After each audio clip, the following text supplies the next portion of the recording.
ਸਤਿ ਸ਼੍ਰੀ ਅਕਾਲ ਸਾਰਿਆਂ ਨੂੰ। ਸਵਾਗਤ ਹੈ ਤੁਹਾਡਾ ਸਾਡੇ ਪਲੇਟਫਾਰਮ ਮਾਸਟਰ ਕਲਾਸਿਸ ਪਟਿਆਲਾ ਤੇ।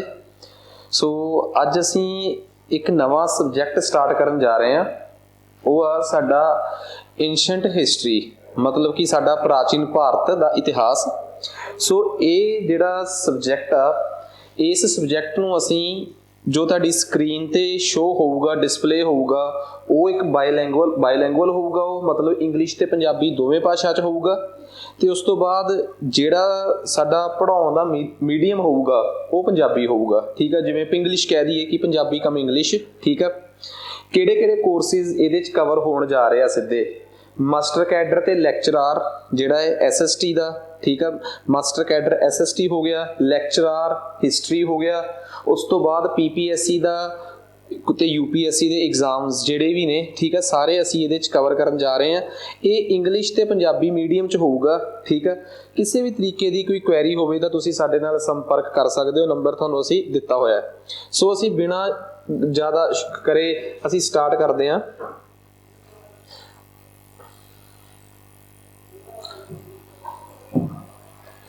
ਸੋ ਬੇਸਿਕਲੀ ਅਸੀਂ ਇਸ ਚੈਪਟਰ ਨੂੰ ਸਟਾਰਟ ਕਰਾਂਗੇ ਇੰਡਸ ਵੈਲੀ ਸਿਵਿਲਾਈਜੇਸ਼ਨ ਤੋਂ। ਠੀਕ ਆ, ਦੇਖੋ ਇਹ ਗੱਲ ਬੜੀ ਸਪਸ਼ਟ ਆ ਕਿ ਜਦੋਂ ਅਸੀਂ ਹਿਸਟਰੀ ਨੂੰ ਸਟਾਰਟ ਕਰਦੇ ਹਾਂ ਤਾਂ ਸਾਡੇ 'ਚ ਇੱਕ ਦੋ ਚਿੱਤੀ ਆ ਕਿ ਇਤਿਹਾਸ ਪੜ੍ਹਨਾ ਸ਼ੁਰੂ ਕਿੱਥੋਂ ਕਰਨਾ ਚਾਹੀਦਾ ਹੈ। ਠੀਕ ਆ, ਕਿ ਹਿਸਟਰੀ ਨੂੰ ਕਿੰਨੇ ਭਾਗਾਂ 'ਚ ਵੰਡਿਆ ਜਾਣਾ ਚਾਹੀਦਾ ਹੈ। ਠੀਕ ਆ, ਅਤੇ ਹਿਸਟਰੀ ਹੁੰਦੀ ਕੀ ਆ? ਅਤੇ ਇੱਕ ਸਭ ਤੋਂ ਵੱਡੀ ਗੱਲ ਜਿਹੜਾ ਕਿ ਸਾਡੇ ਜਿਹੜੇ ਸਾਇੰਸ ਸਟੂਡੈਂਟ ਹੁੰਦੇ ਆ ਨਾ, ਉਹਨਾਂ ਦਾ ਇੱਕ ਬੜਾ ਅਜੀਬ ਜਿਹਾ ਤਰਕ ਹੁੰਦਾ ਕਿ ਇਹਨੂੰ ਪੜ੍ਹ ਕੇ ਖੱਟਾਂਗੇ ਕੀ। ਠੀਕ ਆ, ਸਾਇੰਸ ਪੜ੍ਹੋ, ਮੈਥ ਪੜ੍ਹੋ, ਹਿਸਟਰੀ ਕਿਉਂ ਪੜ੍ਹਨੀ ਆ?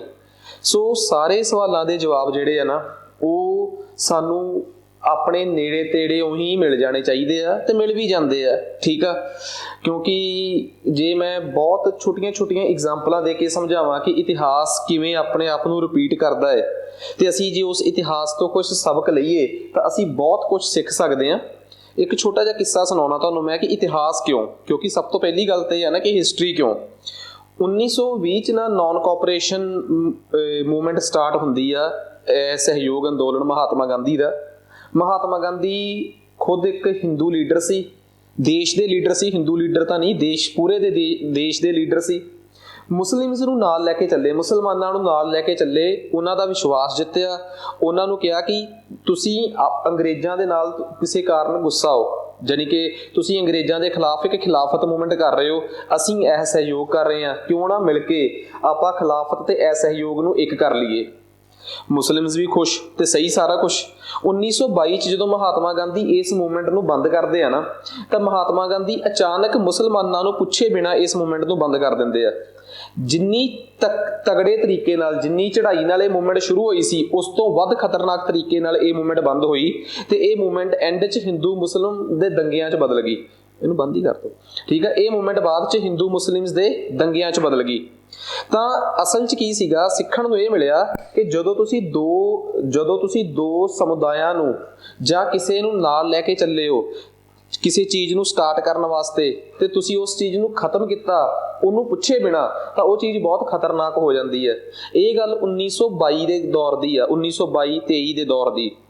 ਅਤੇ ਇਹਦੇ ਤੋਂ 100 ਸਾਲ ਬਾਅਦ, ਤਕਰੀਬਨ 90-92 ਸਾਲ ਬਾਅਦ ਆਮ ਆਦਮੀ ਪਾਰਟੀ ਦਾ ਜਨਮ ਹੁੰਦਾ ਹੈ 26 ਨਵੰਬਰ 2012 ਨੂੰ। ਠੀਕ ਹੈ, 26 ਨਵੰਬਰ ਵਾਲੇ ਦਿਨ ਆਮ ਆਦਮੀ ਪਾਰਟੀ ਤਕਰੀਬਨ 49 ਸੀਟਾਂ ਲੈ ਕੇ ਦਿੱਲੀ ਦੀ ਆਮ ਆਦਮੀ ਪਾਰਟੀ ਤਕਰੀਬਨ 26-27 ਸੀਟਾਂ ਲੈ ਕੇ ਦਿੱਲੀ ਦੀ ਸੱਤਾ 'ਚ ਆਉਂਦੀ ਹੈ। ਠੀਕ ਹੈ, ਦਿੱਲੀ 'ਚ ਸਰਕਾਰ ਬਣਾਉਣ ਲਈ 35 ਸੀਟਾਂ ਚਾਹੀਦੀਆਂ ਸੀ।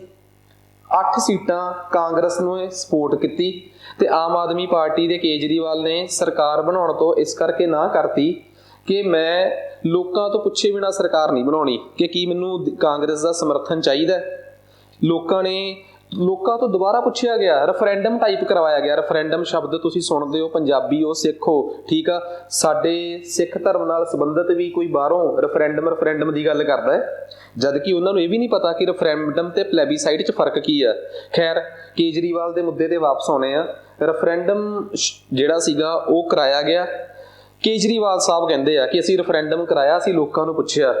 ਖੈਰ, ਲੋਕਾਂ ਨੂੰ ਪੁੱਛ ਕੇ ਸਰਕਾਰ ਬਣਾਈ ਗਈ। 49 ਦਿਨ ਸਰਕਾਰ ਚਲਾਈ ਤੇ ਸਰਕਾਰ ਚਲਾਉਂਦੇ ਹੋਏ ਇਹ ਤਜਰਬਾ ਹੋ ਗਿਆ ਕਿ ਕਾਂਗਰਸ ਨਾਲ ਸਰਕਾਰ ਨਹੀਂ ਚਲਾਈ ਜਾ ਸਕਦੀ। ਜਦੋਂ ਇਹ ਸਾਰਾ ਕੁਝ ਦੇਖਿਆ ਤਾਂ ਸਰਕਾਰ ਆਪਣੇ ਆਪ ਫੈਸਲਾ ਕਰ ਲਿਆ ਕਿ ਅਸੀਂ ਕਾਂਗਰਸ ਦਾ ਸਾਥ ਨਹੀਂ ਲੈਣਾ, ਕਾਂਗਰਸ ਦਾ ਸਾਥ ਛੱਡਤਾ। ਉਸ ਤੋਂ ਬਾਅਦ ਲੋਕ ਇੰਨੇ ਕੁ ਗੁੱਸੇ ਹੋਏ ਕਿ ਜਦੋਂ ਸਰਕਾਰ ਬਣਾਉਣੀ ਸੀ ਕੱਲੇ ਕੱਲੇ ਘਰ ਜਾ ਕੇ ਰੈਫਰੈਂਡਮ ਕਰਾਇਆ ਗਿਆ, ਪੁੱਛਿਆ ਗਿਆ, ਤੇ ਸਰਕਾਰ ਛੱਡਣ ਲੱਗੇ ਸਾਨੂੰ ਪੁੱਛਿਆ ਹੀ ਨਹੀਂ।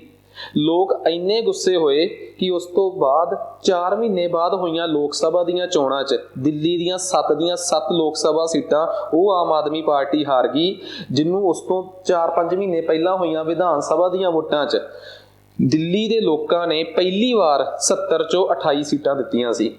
ਇਟ ਮੀਨਸ ਜੇ ਕੇਜਰੀਵਾਲ ਨੇ 1922 ਦੀ ਮਹਾਤਮਾ ਗਾਂਧੀ ਦੀ ਕਹਾਣੀ ਪੜ੍ਹੀ ਹੁੰਦੀ ਤਾਂ ਕਦੇ ਵੀ ਉਹ ਇਹ ਗਲਤੀ ਨਾ ਕਰਦੇ। ਠੀਕ ਆ, ਇਹ ਸੀ ਚੈਪਟਰ ਨੰਬਰ 1 ਕਿ ਇਤਿਹਾਸ ਕਿਉਂ। ਇਹਦੇ 'ਚ ਸਾਨੂੰ ਵੀ ਲੱਗਾ, ਮੈਨੂੰ ਵੀ ਲੱਗਾ ਤੇ ਤੁਹਾਨੂੰ ਵੀ ਲੱਗਾ ਕਿ ਜਿਹੜੀ ਪਾਰਟੀ ਅੱਜ ਪੰਜਾਬ 'ਚ ਜਿੱਤੀ ਆ ਉਹਦੇ ਬਾਰੇ ਇੰਨਾ ਐਵੇਂ ਦਾ ਕਿਉਂ ਬੋਲਤਾ ਮੈਂ। ਚੈਪਟਰ 2 2017 ਆਮ ਆਦਮੀ ਪਾਰਟੀ ਇਹ ਕਨਫਿਊਜ਼ਨ 'ਚ ਸੀ ਕਿ ਸੀਐਮ ਕੈਂਡੀਡੇਟ ਅਨਾਉਂਸ ਕਰੀਏ ਕਿ ਨਾ ਕਰੀਏ। ਜਿਸ ਸ਼ਖਸ ਨੂੰ ਸੀਐਮ ਕੈਂਡੀਡੇਟ ਅਨਾਉਂਸ ਕਰਨਾ ਸੀ ਉਹਦੇ ਤੇ ਇੱਕ ਆਰੋਪ ਸ਼ਰਾਬੀ ਹੋਣ ਦਾ ਲੱਗਦਾ ਸੀ, ਦੂਸਰਾ ਕਮੇਡੀਅਨ ਹੋਣ ਦਾ ਲੱਗਦਾ ਸੀ, ਇੰਨੀਆਂ ਦੋ ਚਿੱਤੀਆਂ। ਤੇ ਤੀਸਰਾ ਆਰੋਪ ਇਹ ਸੀਗਾ ਕਿ ਉਸ ਤੋਂ ਵਧੀਆ ਕੁਆਲਿਟੀ ਦੇ ਬੰਦੇ ਉਸ ਪਾਰਟੀ ਕੋਲ ਸੀਐਮ ਦੇ ਤੌਰ ਤੇ ਹੈਗੇ ਆ, ਤਾਂ ਫਿਰ ਉਹਨੂੰ ਹੀ ਸੀਐਮ ਕਿਉਂ। ਤੇ ਆਮ ਆਦਮੀ ਪਾਰਟੀ ਦਾ 2017 'ਚ ਹਸ਼ਰ ਸਭ ਨੇ ਦੇਖਿਆ ਕੀ ਹੋਇਆ। ਫਿਰ 5 ਸਾਲ ਬੀਤੇ, 2022 ਆਇਆ ਤੇ ਆਮ ਆਦਮੀ ਪਾਰਟੀ ਨੇ ਉਸੇ ਸ਼ਖਸ ਤੇ ਰਿਸਕ ਲਿਆ ਤੇ ਉਹਨੂੰ ਸੀਐਮ ਦਾ ਕੈਂਡੀਡੇਟ ਬਣਾਇਆ। ਇੱਕ ਕੇਸ ਉਹ ਸੀ ਆਮ ਆਦਮੀ ਪਾਰਟੀ ਦਾ ਜਿਨਨੇ ਮਹਾਤਮਾ ਗਾਂਧੀ ਦੀ ਸਟੋਰੀ ਤੋਂ ਸਬਕ ਨਹੀਂ ਲਿਆ ਤੇ ਬਹੁਤ ਵੱਡਾ ਸਦਮਾ 5 ਮਹੀਨਿਆਂ ਬਾਅਦ ਹੋਈਆਂ ਚੋਣਾਂ 'ਚ ਝੱਲਿਆ। ਫਿਰ ਕਿੱਸਾ ਆਮ ਆਦਮੀ ਪਾਰਟੀ ਦੇ ਲੀਡਰ ਕੇਜਰੀਵਾਲ ਦਾ, ਉਹ ਜਿਨੇ ਆਪਣੀ ਹੀ 5 ਸਾਲ ਪਹਿਲਾਂ ਵਾਲੀ ਗਲਤੀ ਤੋਂ 5 ਸਾਲ ਪਹਿਲਾਂ ਜਿਹੜੀ ਘਟਨਾ ਵਾਪਰ ਜੇ ਨਾ ਉਹਨੂੰ ਇਤਿਹਾਸ ਕਹਿੰਦੇ ਆ, ਆਪਣੇ ਹੀ ਇਤਿਹਾਸ ਤੋਂ ਸਬਕ ਲਿਆ ਤੇ ਪੰਜਾਬ 'ਚ ਇੱਕ ਇਹੋ ਜਿਹੀ ਸੱਤਾ ਦਾ ਤੇ ਕਾਬਜ ਹੋ ਗਏ ਜਿਹਨੂੰ ਸ਼ਾਇਦ ਅਗਲੇ 5 ਸਾਲ ਹਿਲਾਉਣਾ ਤਾਂ ਮੇਰੇ ਹਿਸਾਬ ਨਾਲ ਬਹੁਤ ਔਖਾ ਹੋਊਗਾ। ਠੀਕ ਆ, ਇਹ ਤਾਂ ਉਹ ਗੱਲ ਹੋਈ ਕਿ ਹੁਣ ਭਾਵੇਂ 2 MLA ਭੱਜ ਜਾਣ, ਭਾਵੇਂ 10 ਭੱਜ ਜਾਣ, ਭਾਵੇਂ 12 ਭੱਜ ਜਾਣ, ਉਹ 59 ਤੱਕ ਸੇਫ ਹੀ ਸੇਫ ਨੇ। ਸੋ ਸਭ ਤੋਂ ਪਹਿਲੀ ਗੱਲ, ਇਤਿਹਾਸ ਪੜ੍ਹਨਾ ਹੀ ਇਸ ਕਰਕੇ ਚਾਹੀਦਾ ਹੈ ਕਿਉਂਕਿ ਇਹ ਇਤਿਹਾਸ ਸਾਨੂੰ ਬਹੁਤ ਕੁਝ ਸਿਖਾਉਂਦਾ ਹੈ। ਠੀਕ ਆ, ਇਹਦੇ ਤੋਂ ਅਸੀਂ ਆਪਣਾ ਪ੍ਰੈਜ਼ੈਂਟ ਤੇ ਆਪਣਾ ਫਿਊਚਰ, ਆਪਣਾ ਵਰਤਮਾਨ ਤੇ ਆਪਣਾ ਭਵਿੱਖ ਕਾਲ ਬਹੁਤ ਵਧੀਆ ਤਰੀਕੇ ਨਾਲ ਸ਼ਿੰਗਾਰ ਸਕਦੇ ਹਾਂ ਜੇ ਸਾਨੂੰ ਇਤਿਹਾਸ ਨੂੰ ਪੜ੍ਹਨਾ ਵੀ ਆਉਂਦਾ ਹੈ, ਉਹਨੂੰ ਸਮਝਣਾ ਵੀ ਆਉਂਦਾ ਹੈ। ਠੀਕ ਆ, ਇਤਿਹਾਸ ਬਹੁਤ ਸਾਰੀਆਂ ਪੋਲੀਟੀਕਲ ਪਾਰਟੀਆਂ ਨੇ ਜਿਨ੍ਹਾਂ ਨੇ ਇਤਿਹਾਸ 'ਚ ਬਹੁਤ ਜ਼ਿਆਦੀਆਂ ਗਲਤੀਆਂ ਕੀਤੀਆਂ ਪਰ ਆਪਣੀਆਂ ਗਲਤੀਆਂ ਤੋਂ ਸਬਕ ਨਹੀਂ ਲਿਆ।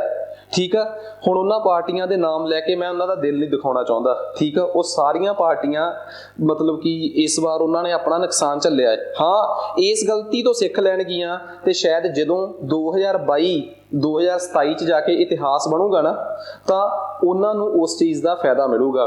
ਫਿਰ ਉਹ ਮੈਨੂੰ ਆ ਕੇ ਕਹਿਣਗੇ ਕਿ ਥੈਂਕਸ, ਤੁਸੀਂ ਸਾਨੂੰ ਦੱਸਿਆ ਕਿ ਇਤਿਹਾਸ ਪੜ੍ਹਨਾ ਚਾਹੀਦਾ ਹੈ। ਹਿਸਟਰੀ ਆਪਣੇ ਆਪ 'ਚ ਇੱਕ ਬੜਾ ਇੰਪੋਰਟੈਂਟ ਸਬਜੈਕਟ ਆ। ਇਹ ਤਾਂ ਜਵਾਬ ਹੋ ਗਿਆ ਉਸ ਸਵਾਲ ਦਾ ਕਿ ਇਤਿਹਾਸ ਕਿਉਂ।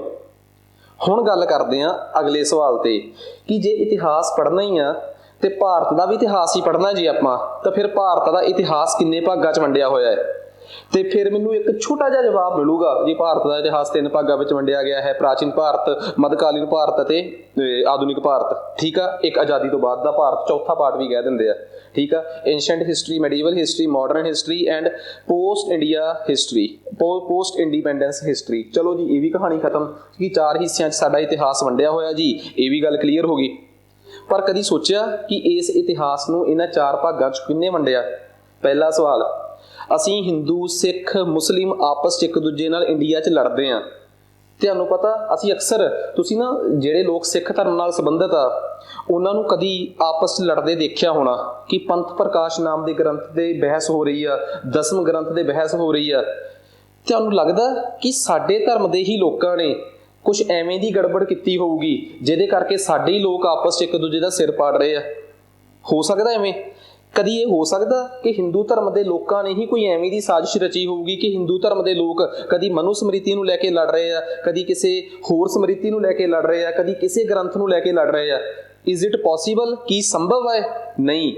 ਸਾਨੂੰ ਪਤਾ ਨਹੀਂ ਕਿ ਸਾਨੂੰ ਲੜਾਉਣ ਦਾ ਕੰਮ 18ਵੀਂ ਸਦੀ ਦੇ ਅੰਗਰੇਜ਼ ਮੈਕਸ ਮੂਲਰ ਵਰਗੇ ਹਿਸਟੋਰੀਅਨ ਕਰਕੇ ਗਏ ਆ, ਜਿਨ੍ਹਾਂ ਨੇ ਸਾਡੇ 'ਚ ਫੁੱਟ ਇਸ ਹਿਸਾਬ ਨਾਲ ਪਵਾਈ, ਸਾਡੇ ਇਤਿਹਾਸ ਨੂੰ ਐਵੇਂ ਮੈਨੂਪੂਲੇਟ ਕੀਤਾ ਕਿ ਸਾਡੇ ਚੰਗੇ ਭਲੇ ਧਰਮ ਜਿਨ੍ਹਾਂ ਦਾ ਇੱਕੋ ਇੱਕ ਵਿਸ਼ਵਾਸ ਹੁੰਦਾ ਸੀਗਾ, ਤਰਕ ਤੇ ਵਿਸ਼ਵਾਸ ਕਰਦੇ ਸੀ, ਜਿਹੜੇ ਹਰ ਗੱਲ ਲੌਜੀਕਲੀ ਕਰਦੇ ਸੀ, ਉਹਨਾਂ 'ਚ ਅੰਧ ਵਿਸ਼ਵਾਸ ਦਾ ਤੜਕਾ ਇਹੋ ਜਿਹਾ ਲਾਇਆ ਕਿ ਅੱਜ ਸਾਡੇ ਲੋਕ ਮਜਬੂਰ ਹੋ ਗਏ ਉਹਨਾਂ ਚੀਜ਼ਾਂ ਨੂੰ ਸੱਚ ਮੰਨਣ ਵਾਸਤੇ। ਇਤਿਹਾਸ ਦੇ ਨਾਲ ਜਿਹੜੀ ਛੇੜਖਾਨੀ 17ਵੀਂ ਤੇ 18ਵੀਂ ਸਦੀ 'ਚ ਹੋਈ ਹੈ ਨਾ, ਤੁਸੀਂ ਸੋਚ ਵੀ ਨਹੀਂ ਸਕਦੇ। ਤੇ ਸਭ ਤੋਂ ਵੱਡੀ ਛੇੜਖਾਨੀ ਦੀ ਐਗਜ਼ਾਮਪਲ ਮੈਂ ਦੱਸਦਾ ਤੁਹਾਨੂੰ। ਅੰਗਰੇਜ਼ਾਂ ਨੇ ਸਾਨੂੰ ਨੀਵਾਂ ਦਿਖਾਉਣ ਲਈ ਸਭ ਤੋਂ ਵੱਡਾ ਕੰਮ ਪਤਾ ਕੀ ਕਿਹਾ? ਕਹਿੰਦੇ ਪਹਿਲਾਂ ਇਸ ਦੇਸ਼ 'ਚ ਹੋਈ ਆ ਐਂਸ਼ੈਂਟ ਹਿਸਟਰੀ, ਮਤਲਬ ਪ੍ਰਾਚੀਨ ਭਾਰਤ, ਜਦੋਂ ਸਾਡੇ ਦੇਸ਼ 'ਚ ਹਿੰਦੂ ਰਾਜਿਆਂ ਦਾ ਰਾਜ ਸੀ।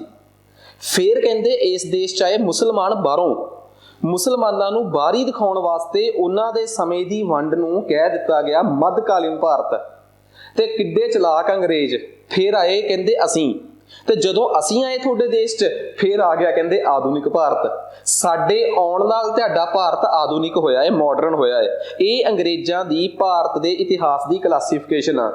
ਇਹਨਾਂ ਮੂਰਖਾਂ ਨੂੰ ਕੀ ਪੁੱਛਣ ਵਾਲਾ ਹੋਵੇ ਕਿ ਜਦੋਂ ਅਸੀਂ ਐਂਸ਼ੀਐਂਟ ਟਾਈਮ 'ਚ ਸੀ ਨਾ, ਉਦੋਂ ਸਾਡੇ ਕੋਲ ਚਰਕ ਵਰਗੇ ਫਿਜ਼ੀਸ਼ੀਅਨ ਸੀਗੇ, ਆਰਿਆ ਭੱਟ ਵਰਗੇ ਐਸਟਰੋਨੋਮਰ ਸੀਗੇ, ਧਨਵੰਤਰੀ ਸੀ। ਉਸ ਟਾਈਮ ਸਾਡੇ ਕੋਲ ਕਿੱਡੇ ਤਗੜੇ ਰਿਸਰਚ ਸਕਾਲਰ ਸੀ। ਤੇ ਮੂਰਖੋ, ਜਦੋਂ ਤੁਸੀਂ ਸਾਡੇ ਕੋਲ ਆਏ ਹੋ ਉਸ ਤੋਂ ਪਹਿਲਾਂ ਤੁਹਾਡੇ ਪੱਲੇ ਕੀ ਸੀਗਾ? ਤੁਸੀਂ ਤਾਂ ਉੱਥੋਂ ਆਏ ਹੋ 15ਵੀਂ 16ਵੀਂ ਸਦੀ 'ਚ, ਜਿਹੜੇ ਲੋਕ ਇਹ ਕਹਿੰਦੇ ਫਿਰਦੇ ਸੀਗੇ ਕਿ ਜਿੰਨੇ ਸਾਲ 'ਚ ਪਾਪ ਕੀਤੇ ਜਾਂਦੇ ਆ, ਅਖੀਰ 'ਚ ਜਾ ਕੇ ਚਰਚ ਦੇ ਪਾਦਰੀ ਕੋ ਪੈਸੇ ਭਰੋ, ਪਾਪ ਕੱਟੇ ਜਾਂਦੇ ਆ। ਤੁਸੀਂ ਉਸ ਇਲਾਕੇ 'ਚੋਂ ਆ ਕੇ ਸਾਨੂੰ ਆਧੁਨਿਕ ਕਰਨਾ ਸੀਗਾ, ਤੁਸੀਂ ਸਾਨੂੰ ਮਾਡਰਨ ਕਰ ਰਹੇ ਸੀਗੇ। ਤੁਸੀਂ ਤੇ ਬਹੁਤ ਪਿਛੜੇ ਇਲਾਕੇ 'ਚੋਂ ਆਏ ਸੀ। ਉਸ ਤੋਂ ਵੀ 1,500 ਸਾਲ ਪਹਿਲਾਂ ਆਰਿਆ ਭੱਟ ਦੇ ਸਮੇਂ ਅਸੀਂ ਸੂਰਜ ਤੋਂ ਲੈ ਕੇ ਧਰਤੀ ਤੱਕ ਦਾ ਡਿਸਟੈਂਸ ਮਾਪ ਲਿਆ ਸੀਗਾ।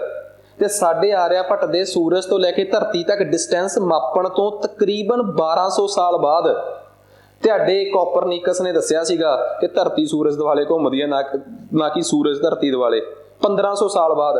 ਤੇ ਜਿਹਨੇ ਦੱਸਿਆ ਸੀ ਤੁਸੀਂ ਉਹਨੂੰ ਕਿੰਨਾ ਕੁੱਟਿਆ ਸੀ, ਇਹ ਵੀ ਸਭ ਇਤਿਹਾਸ 'ਚ ਲਿਖਿਆ ਹੋਇਆ ਹੈ। ਸੋ ਆਪਣੇ ਆਪ ਨੂੰ ਮਾਡਰਨ ਕਹਿਣਾ ਤੇ ਜਦੋਂ ਤੁਸੀਂ ਸਾਡੇ ਦੇਸ਼ 'ਚ ਆਏ ਉਹਨੂੰ ਮਾਡਰਨ ਹਿਸਟਰੀ ਕਹਿਣਾ, ਇਹ ਸਾਰੀਆਂ ਅੰਗਰੇਜ਼ਾਂ ਦੀਆਂ ਸਾਜ਼ਿਸ਼ਾਂ ਹੈ। ਤੇ ਸਾਡੇ ਲਈ ਬਸ ਸ਼ਰਮ ਦੀ ਗੱਲ ਇੰਨੀ ਕਾ ਕਿ ਸਾਡੇ ਹਿਸਟੋਰੀਅਨ ਆਪਣੇ ਮੱਥੇ ਤੋਂ ਉਹ ਟੈਗ ਲਾ ਨਹੀਂ ਸਕੇ। ਤੇ ਅੱਜ ਵੀ ਸਾਡੀਆਂ ਕਿਤਾਬਾਂ ਐਂਸ਼ੀਐਂਟ history, medieval history, modern history, ਪ੍ਰਾਚੀਨ ਭਾਰਤ, ਮੱਧਕਾਲੀਨ ਭਾਰਤ ਤੇ ਆਧੁਨਿਕ ਭਾਰਤ ਦੇ ਨਾਮ ਤੇ ਵਿਕਦੀਆਂ ਹੈ। ਤੇ ਅਸੀਂ ਕਿੰਨੇ ਪ੍ਰਾਊਡਲੀ ਇਤਿਹਾਸ ਦੀਆਂ 3 ਪ੍ਰਕਾਰ ਦੀ ਕਲਾਸੀਫਿਕੇਸ਼ਨ ਪੜ੍ਹਦੇ ਹਾਂ। ਹੁਣ ਸਮਾਂ ਆ ਗਿਆ ਕਿ ਸਾਨੂੰ ਇਸ ਕਲਾਸੀਫਿਕੇਸ਼ਨ 'ਚੋਂ ਨਿਕਲਣਾ ਪੈਣਾ ਹੈ। ਪਰ ਮੈਂ ਵੀ ਕੀ ਕਰਾਂ?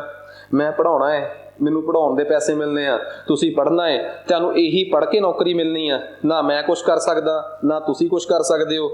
ਸੋ ਬਿਨਾਂ ਜਜ਼ਬਾਤੀ ਹੋਏ, ਠੀਕ ਆ, ਆਪਣੇ ਇਮੋਸ਼ਨਸ ਤੇ ਕਾਬੂ ਰੱਖ ਕੇ ਅਸੀਂ ਸ਼ੁਰੂ ਕਰਦੇ ਹਾਂ ਅੱਜ ਐਂਸ਼ੀਐਂਟ ਹਿਸਟਰੀ, ਜਿਹਨੂੰ ਅਸੀਂ ਕਹਿੰਦੇ ਆ ਪ੍ਰਾਚੀਨ ਭਾਰਤ। ਠੀਕ ਆ, ਇਹੀ ਸੱਚਾਈ ਆ, ਜੋ ਸੱਚ ਆ ਉਹ ਇਹੀ ਆ। ਠੀਕ ਆ, ਇਹ ਮੈਂ ਨਹੀਂ ਕਹਿ ਰਿਹਾ, ਸਾਡੀਆਂ ਕਿਤਾਬਾਂ 'ਚ ਹੁਣ ਬਗਾਵਤ ਦੇ ਸੁਰ ਦਿਸਣ ਲੱਗ ਪਏ ਆ ਅੰਗਰੇਜ਼ਾਂ ਦੇ ਬਣਾਏ ਉਸ ਇਤਿਹਾਸ ਦੇ ਖਿਲਾਫ। ਤੇ ਪਰਮਾਤਮਾ ਸੁਣੂਗਾ ਸਾਡੀ। ਇੱਕ ਦਿਨ ਸਾਡੇ ਲੋਕ ਜਾਗਣਗੇ ਤੇ ਇਤਿਹਾਸ ਨੂੰ ਆਪਣੇ ਤਰੀਕੇ ਨਾਲ ਵੰਡਣਗੇ। ਹਾਂ, ਕਿ ਅਸੀਂ ਪਤਾ ਕੀ ਕਵਾਂਗੇ? ਜਦੋਂ ਸਾਡਾ ਪੁਰਾਣਾ ਟਾਈਮ ਸੀ ਉਹ ਸਵਰਨ ਕਾਲ, ਫਿਰ ਸਾਡੇ ਦੇਸ਼ 'ਚ ਬਾਹਰੋਂ ਮੁਸਲਮਾਨ ਆਏ, ਉਹ ਵੀ ਸਵਰਨ ਕਾਲ, ਕਿਉਂਕਿ ਉਦੋਂ ਵੀ ਸਾਨੂੰ ਬਹੁਤ ਕੁਝ ਮਿਲਿਆ। ਫਿਰ ਅੰਗਰੇਜ਼ ਆਏ, ਅਸੀਂ ਉਹਨੂੰ ਕਵਾਂਗੇ ਸਾਡਾ ਬਰਬਾਦ ਕਾਲ। ਉਹ ਇਤਿਹਾਸ ਹੋਊਗਾ ਤੇ ਮੈਂ ਮੰਨਦਾ ਉਹ ਸਾਡਾ ਲੌਜੀਕਲ ਇਤਿਹਾਸ ਹੋਊਗਾ, ਕਿਉਂ ਵਾਕਈ ਉਹਦੇ 'ਚ ਬਹੁਤ ਕੁਝ ਇਹੋ ਜਿਹਾ ਜੋ ਸੱਚ ਦੇ ਬਹੁਤ ਨੇੜੇ ਹੋਊਗਾ। ਖੈਰ, ਇਸ ਗੱਲ ਨੂੰ ਕਲੀਅਰ ਕਰਨ ਤੋਂ ਬਾਅਦ ਕਿ ਵਾਕਈ ਸਾਡੀ ਜਿਹੜੀ ਹਿਸਟਰੀ ਆ, ਠੀਕ ਆ, ਉਹ ਕਿਸ ਟਾਈਪ ਨਾਲ ਵੰਡੀ ਹੋਈ ਆ, ਹੁਣ ਅਸੀਂ ਗੱਲ ਕਰਦੇ ਹਾਂ ਇਹ ਜਿਹੜਾ ਕਨਸੈਪਟ ਅਸੀਂ ਅੱਜ ਪੜ੍ਹਨਾ ਹੈ। ਠੀਕ ਆ, ਅੱਜ ਅਸੀਂ ਪੜ੍ਹਨ ਜਾ ਰਹੇ ਹਾਂ ਇੰਡਸ ਵੈਲੀ ਸਿਵਿਲਾਈਜੇਸ਼ਨ, ਮਤਲਬ ਸਿੰਧੂ ਘਾਟੀ ਸੱਭਿਅਤਾ, ਜਿਹਨੂੰ ਅਸੀਂ ਹੜੱਪਾ ਸੱਭਿਅਤਾ ਜਾਂ ਹੜੱਪਣ ਸਿਵਿਲਾਈਜੇਸ਼ਨ ਵੀ ਕਹਿ ਦਿੰਦੇ ਆ। ਠੀਕ ਆ, ਜਦੋਂ ਤੁਸੀਂ ਇਹ ਹੜੱਪਣ ਸਿਵਿਲਾਈਜੇਸ਼ਨ ਪੜ੍ਹਨੀ ਆ ਤਾਂ ਇਸ ਤੋਂ ਪਹਿਲਾਂ ਤੁਹਾਡੇ 2 ਸਵਾਲਾਂ ਦੇ ਜਵਾਬ ਮੈਂ ਦੇਤੇ। ਪਹਿਲਾ ਸਵਾਲ ਸੀ ਇਤਿਹਾਸ ਕਿਉਂ, ਪਹਿਲਾ ਸਵਾਲ ਸੀ ਇਤਿਹਾਸ ਕਿਉਂ, ਉਹਦਾ ਜਵਾਬ ਮਿਲ ਗਿਆ। ਦੂਜਾ ਕਿ ਅਸੀਂ ਇਤਿਹਾਸ ਨੂੰ ਕਿਹੜੇ-ਕਿਹੜੇ ਭਾਗ 'ਚ ਜਾਂ ਕਿਹੜੇ-ਕਿਹੜੇ ਪਾਰਟ 'ਚ ਡਿਵਾਈਡ ਕਰਕੇ ਪੜ੍ਹਦੇ ਹਾਂ, ਸਾਨੂੰ ਉਸ ਸਵਾਲ ਦਾ ਜਵਾਬ ਮਿਲ ਗਿਆ। ਹੁਣ ਤੀਸਰੇ ਸਵਾਲ ਦਾ ਜਵਾਬ ਵੀ ਫਿਰ ਨਾਲ ਲੈ ਲਓ ਕਿ ਭਾਈ ਜਿਹੜੀ ਅਸੀਂ ਹੜੱਪਣ ਸਿਵਿਲਾਈਜੇਸ਼ਨ ਜਾਂ ਹੜੱਪਣ ਸੱਭਿਅਤਾ ਪੜ੍ਹਨੀ ਆ ਉਹ ਕਿਹੜੇ ਟਾਈਮ 'ਚ, ਜਾਂ ਪੰਜਾਬੀ 'ਚ ਮੇਰਾ ਸਵਾਲ ਸੁਣੋ ਕਿ ਉਹ ਅੱਜ ਤੋਂ ਕਿੰਨੇ ਸਾਲ ਪਹਿਲਾਂ ਹੈ। ਇਹਨਾਂ 'ਚ ਕੋਈ ਵੀ ਸਵਾਲ ਮੰਨ ਲਓ। ਹੁਣ ਤੀਸਰੇ ਸਵਾਲ ਦਾ ਜਵਾਬ ਬਹੁਤ ਖਾਸ ਆ। ਅੱਜ ਅਸੀਂ ਬੈਠੇ ਹਾਂ ਤਕਰੀਬਨ 2022 'ਚ। 2022 ਅਸੀਂ ਇਹਨੂੰ ਕਹਿੰਦੇ ਆ 2022 CE। ਠੀਕ ਆ। CE ਦਾ ਮਤਲਬ ਆ ਕਾਮਨ ਐਰਾ। ਕੀ ਨਾਮ ਆ ਜੀ? ਕਾਮਨ ਐਰਾ। ਕਾਮਨ ਐਰਾ ਉਹ ਆ ਜੋ ਅੱਜ ਚੱਲ ਰਿਹਾ ਹੈ। ਠੀਕ ਆ। ਈਸਾ ਦੀ ਸਦੀ, ਇਹਨੂੰ ਈਸਾ ਦੀ ਸਦੀ ਤਾਂ ਕਿਹਾ ਜਾਂਦਾ ਹੈ। ਠੀਕ ਆ। ਈਸਾ ਦੀ ਸਦੀ ਕਿਉਂਕਿ ਈਸਾ ਦੇ ਜਨਮ ਹੋਏ ਨੂੰ 2022 ਸਾਲ ਹੋ ਗਏ ਆ। ਤਾਂ 2022 ਸਾਲ ਪਹਿਲਾਂ ਕੋਈ ਇੱਕ ਸਾਲ ਹੋਊਗਾ, ਉਹਨੂੰ ਕਿਹਾ ਹੋਊਗਾ ਇੱਕ CE। ਇਹ ਉਹ ਸਾਲ ਹੋਊਗਾ ਜਦੋਂ ਈਸਾ ਦਾ ਜਨਮ ਹੋਇਆ ਹੋਊਗਾ। ਇਸ ਤੋਂ ਪਹਿਲਾਂ ਕੀ ਸੀਗਾ ਕਿ ਦੁਨੀਆ ਹੈ ਹੀ ਨਹੀਂ ਸੀ। ਦੁਨੀਆ ਤਾਂ ਇਸ ਤੋਂ ਪਹਿਲਾਂ ਵੀ ਸੀ, ਪਰ ਈਸਾ ਤੋਂ ਪਹਿਲਾਂ ਵਾਲੀ ਦੁਨੀਆ ਨੂੰ ਵਾਸਤੇ ਅਸੀਂ ਪਿੱਛੇ ਨੂੰ ਚੱਲਦੇ ਹਾਂ, ਉਹਨੂੰ ਅਸੀਂ ਕਹਿੰਦੇ ਆ 1 BC। 1 BC, ਪਰ ਅੱਜ ਦੇ ਟਾਈਮ 'ਚ BCE ਕਿਹਾ ਜਾਂਦਾ ਹੈ, ਬਿਫੋਰ ਕਾਮਨ ਐਰਾ, ਈਸਾ ਤੋਂ ਪੂਰਵ। ਠੀਕ ਆ। ਹਾਂ, ਪੁਰਾਣੇ ਟਾਈਮਾਂ 'ਚ ਗੜਬੜ ਸੀ। ਪੁਰਾਣੇ ਟਾਈਮਾਂ 'ਚ ਇਹਨੂੰ ਤਾਂ ਕਿਹਾ ਜਾਂਦਾ ਸੀ AD, ਐਨੋ ਡੋਮਿਨੀ, ਈਸਾ ਦੀ ਸਦੀ, ਤੇ ਇਹਨੂੰ ਕਿਹਾ ਜਾਂਦਾ ਸੀਗਾ BC, ਬਿਫੋਰ ਕ੍ਰਾਈਸਟ, ਈਸਾ ਤੋਂ ਪੂਰਵ, ਈਸਾ ਦੇ ਜਨਮ ਤੋਂ ਪੂਰਵ। ਹੁਣ ਤੁਸੀਂ ਸੋਚਿਆ ਕੋਈ ਬੰਦਾ ਟਾਈਮ ਨੂੰ ਈਸਾ ਨਾਲ ਕਿਉਂ ਜੋੜ ਰਿਹਾ ਹੈ? ਗੁਰੂ ਨਾਨਕ ਦੇਵ ਨਾਲ ਕਿਉਂ ਨਹੀਂ? ਸ਼੍ਰੀ ਕ੍ਰਿਸ਼ਨ ਨਾਲ ਕਿਉਂ ਨਹੀਂ? ਭਗਵਾਨ ਸ਼੍ਰੀ ਰਾਮ ਨਾਲ ਕਿਉਂ ਨਹੀਂ? ਮੁਹੰਮਦ ਸਾਹਿਬ ਨਾਲ ਕਿਉਂ ਨਹੀਂ? ਕਿਉਂਕਿ ਇਹ ਕੈਲੰਡਰ ਅੰਗਰੇਜ਼ਾਂ ਦਾ ਬਣਾਇਆ ਹੋਇਆ ਹੈ, ਇਸ ਕਰਕੇ ਇਹਨੂੰ ਈਸਾ ਨਾਲ ਜੋੜਿਆ ਜਾ ਰਿਹਾ ਹੈ। ਪੁਰਾਣੇ ਟਾਈਮ 'ਚ ਬਿਫੋਰ ਕ੍ਰਾਈਸਟ ਤੇ ਐਨੋ ਡੋਮਿਨੀ, ਯਾਨੀ ਕਿ ਇਨ ਦਾ ਐਰਾ ਆਫ ਲਾਰਡ ਕ੍ਰਾਈਸਟ, ਈਸਾ ਦੀ ਸਦੀ ਵਿੱਚ ਇਹ ਸ਼ਬਦ ਵਰਤੇ ਜਾਂਦੇ ਸੀ। ਹੁਣ ਵਰਤੇ ਜਾਂਦੇ ਆ CE ਤੇ BCE, ਬਿਫੋਰ ਕਾਮਨ ਐਰਾ ਤੇ ਕਾਮਨ ਐਰਾ। ਇਹ ਸ਼ਬਦਾਂ ਦੀ ਜਗ੍ਹਾ ਤੇ ਆਹ ਸ਼ਬਦ ਕਿਉਂ ਵਰਤੇ ਨਹੀਂ ਜਾ ਰਹੇ ਹੁਣ?